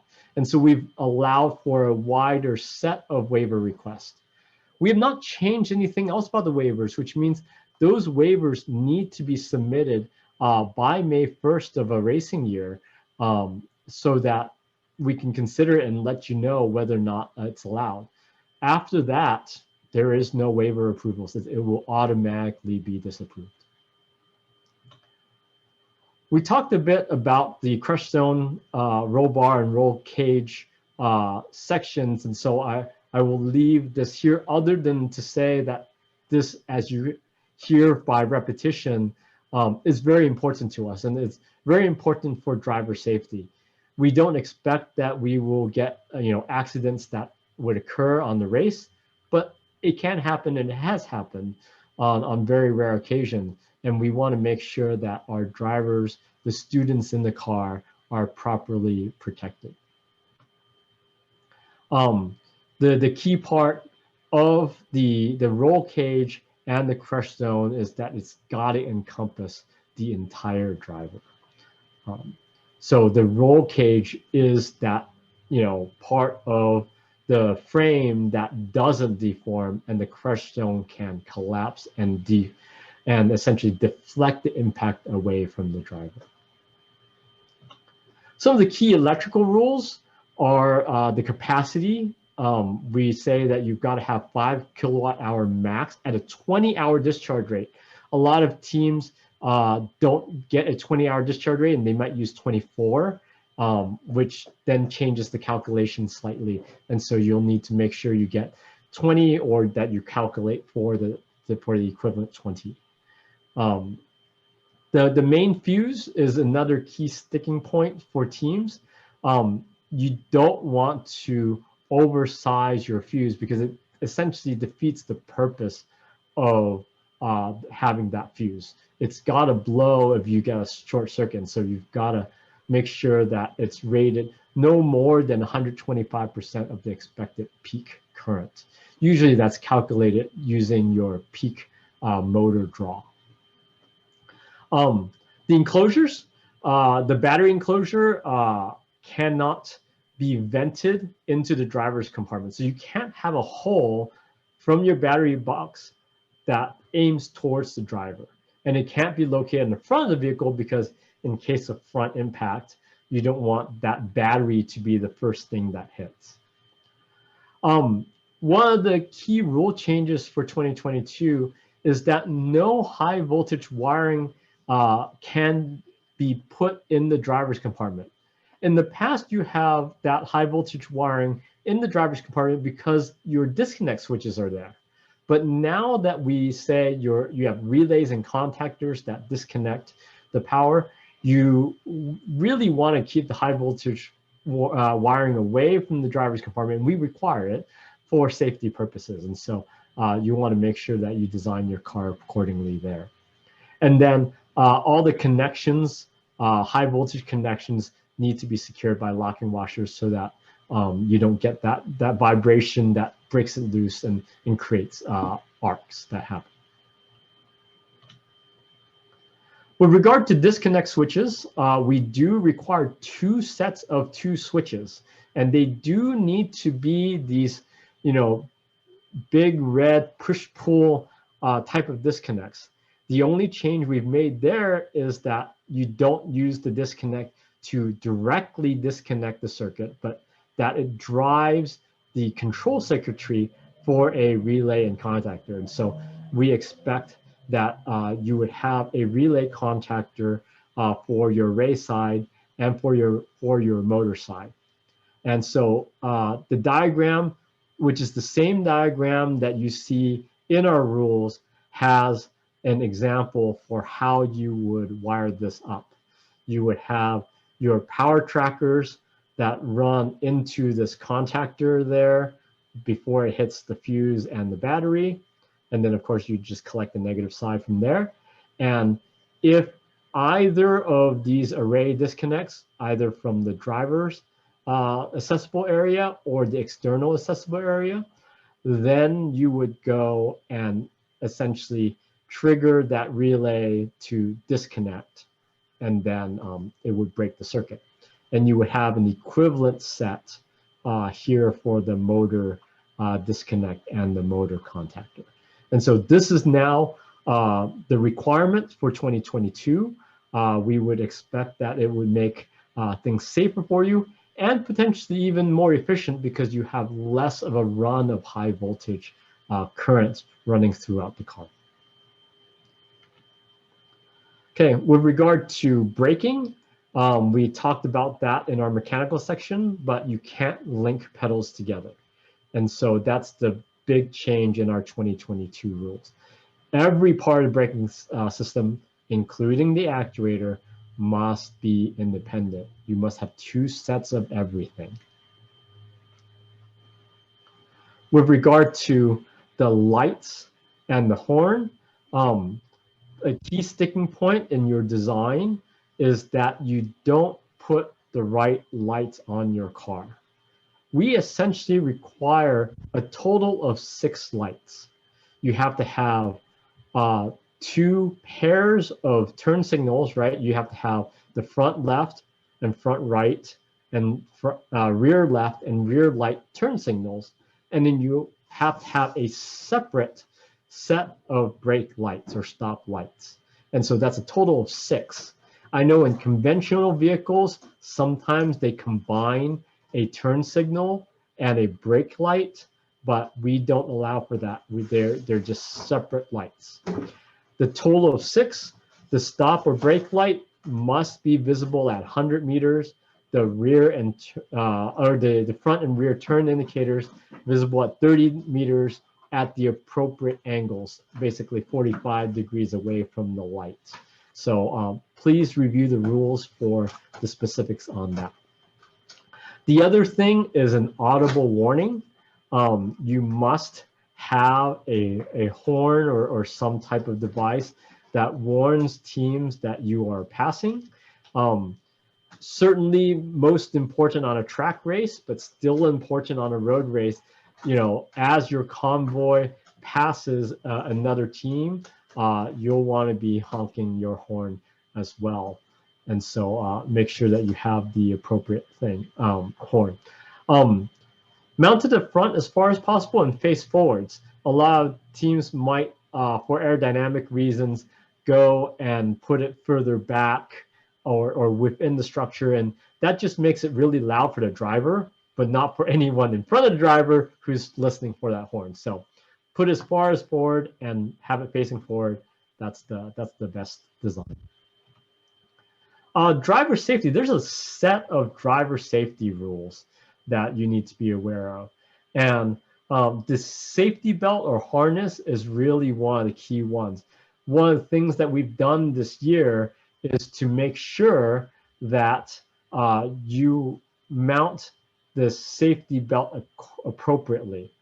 A lot of times I've seen where the shoulder harness is actually mounted above and behind the driver.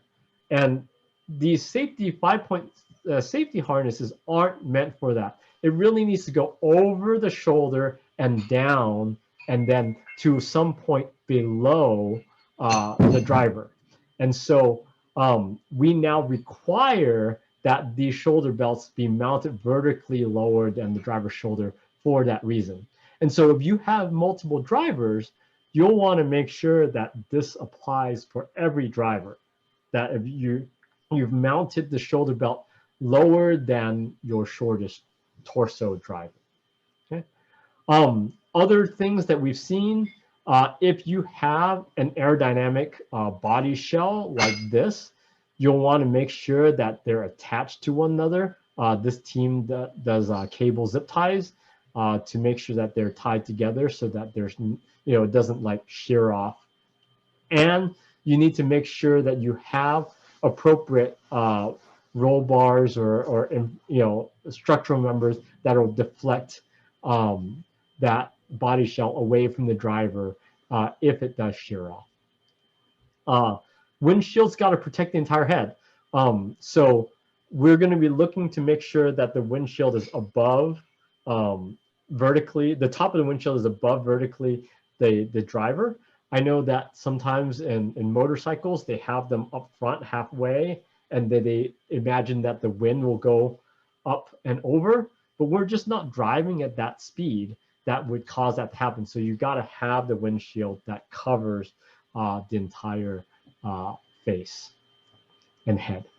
And then cars have to be equipped with an appropriate fire extinguisher for their battery chemistry. So look at your MSDS sheets for your batteries and read how they're supposed to be extinguished. And so get an appropriate fire extinguisher for that. The Electric Solar Power Division has a set of rules. One of the key things I want to focus here is that on a road race, the charging station needs to be mounted on a support trailer.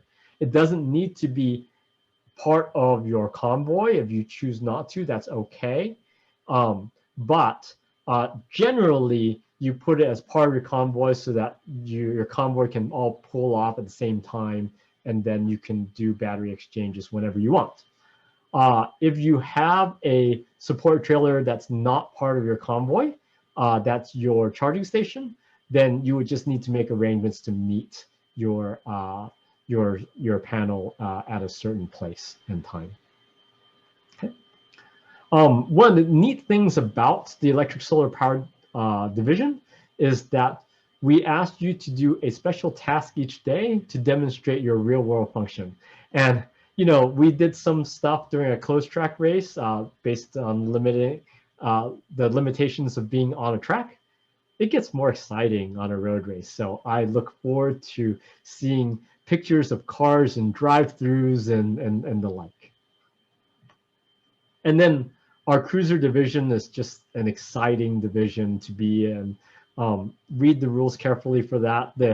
For your design of your car, it's primarily the advanced division with some accommodations for making sure that each passenger and driver has their own doorway accessible. But it's an exciting division. Looking forward to what teams are going to provide. And so that's just some highlights for the rules changes. As you can tell, there are not that many rule changes this year. The rules have been fairly stable for the last few years. And so I'll open it up if anyone has any questions on these rules.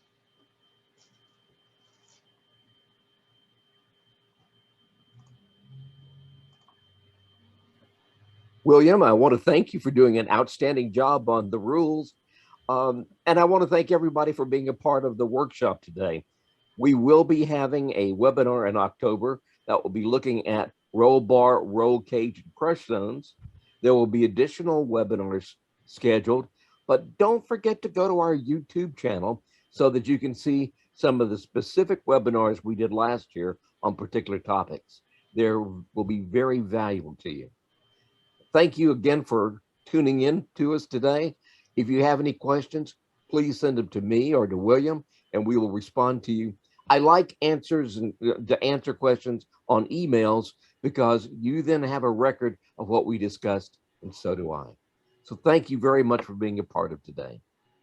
Thanks, everyone. And just a reminder that all the presentations that were given today are already on our workshop page. So you can go straight there and download the presentations directly. Have a great rest of the day, everyone.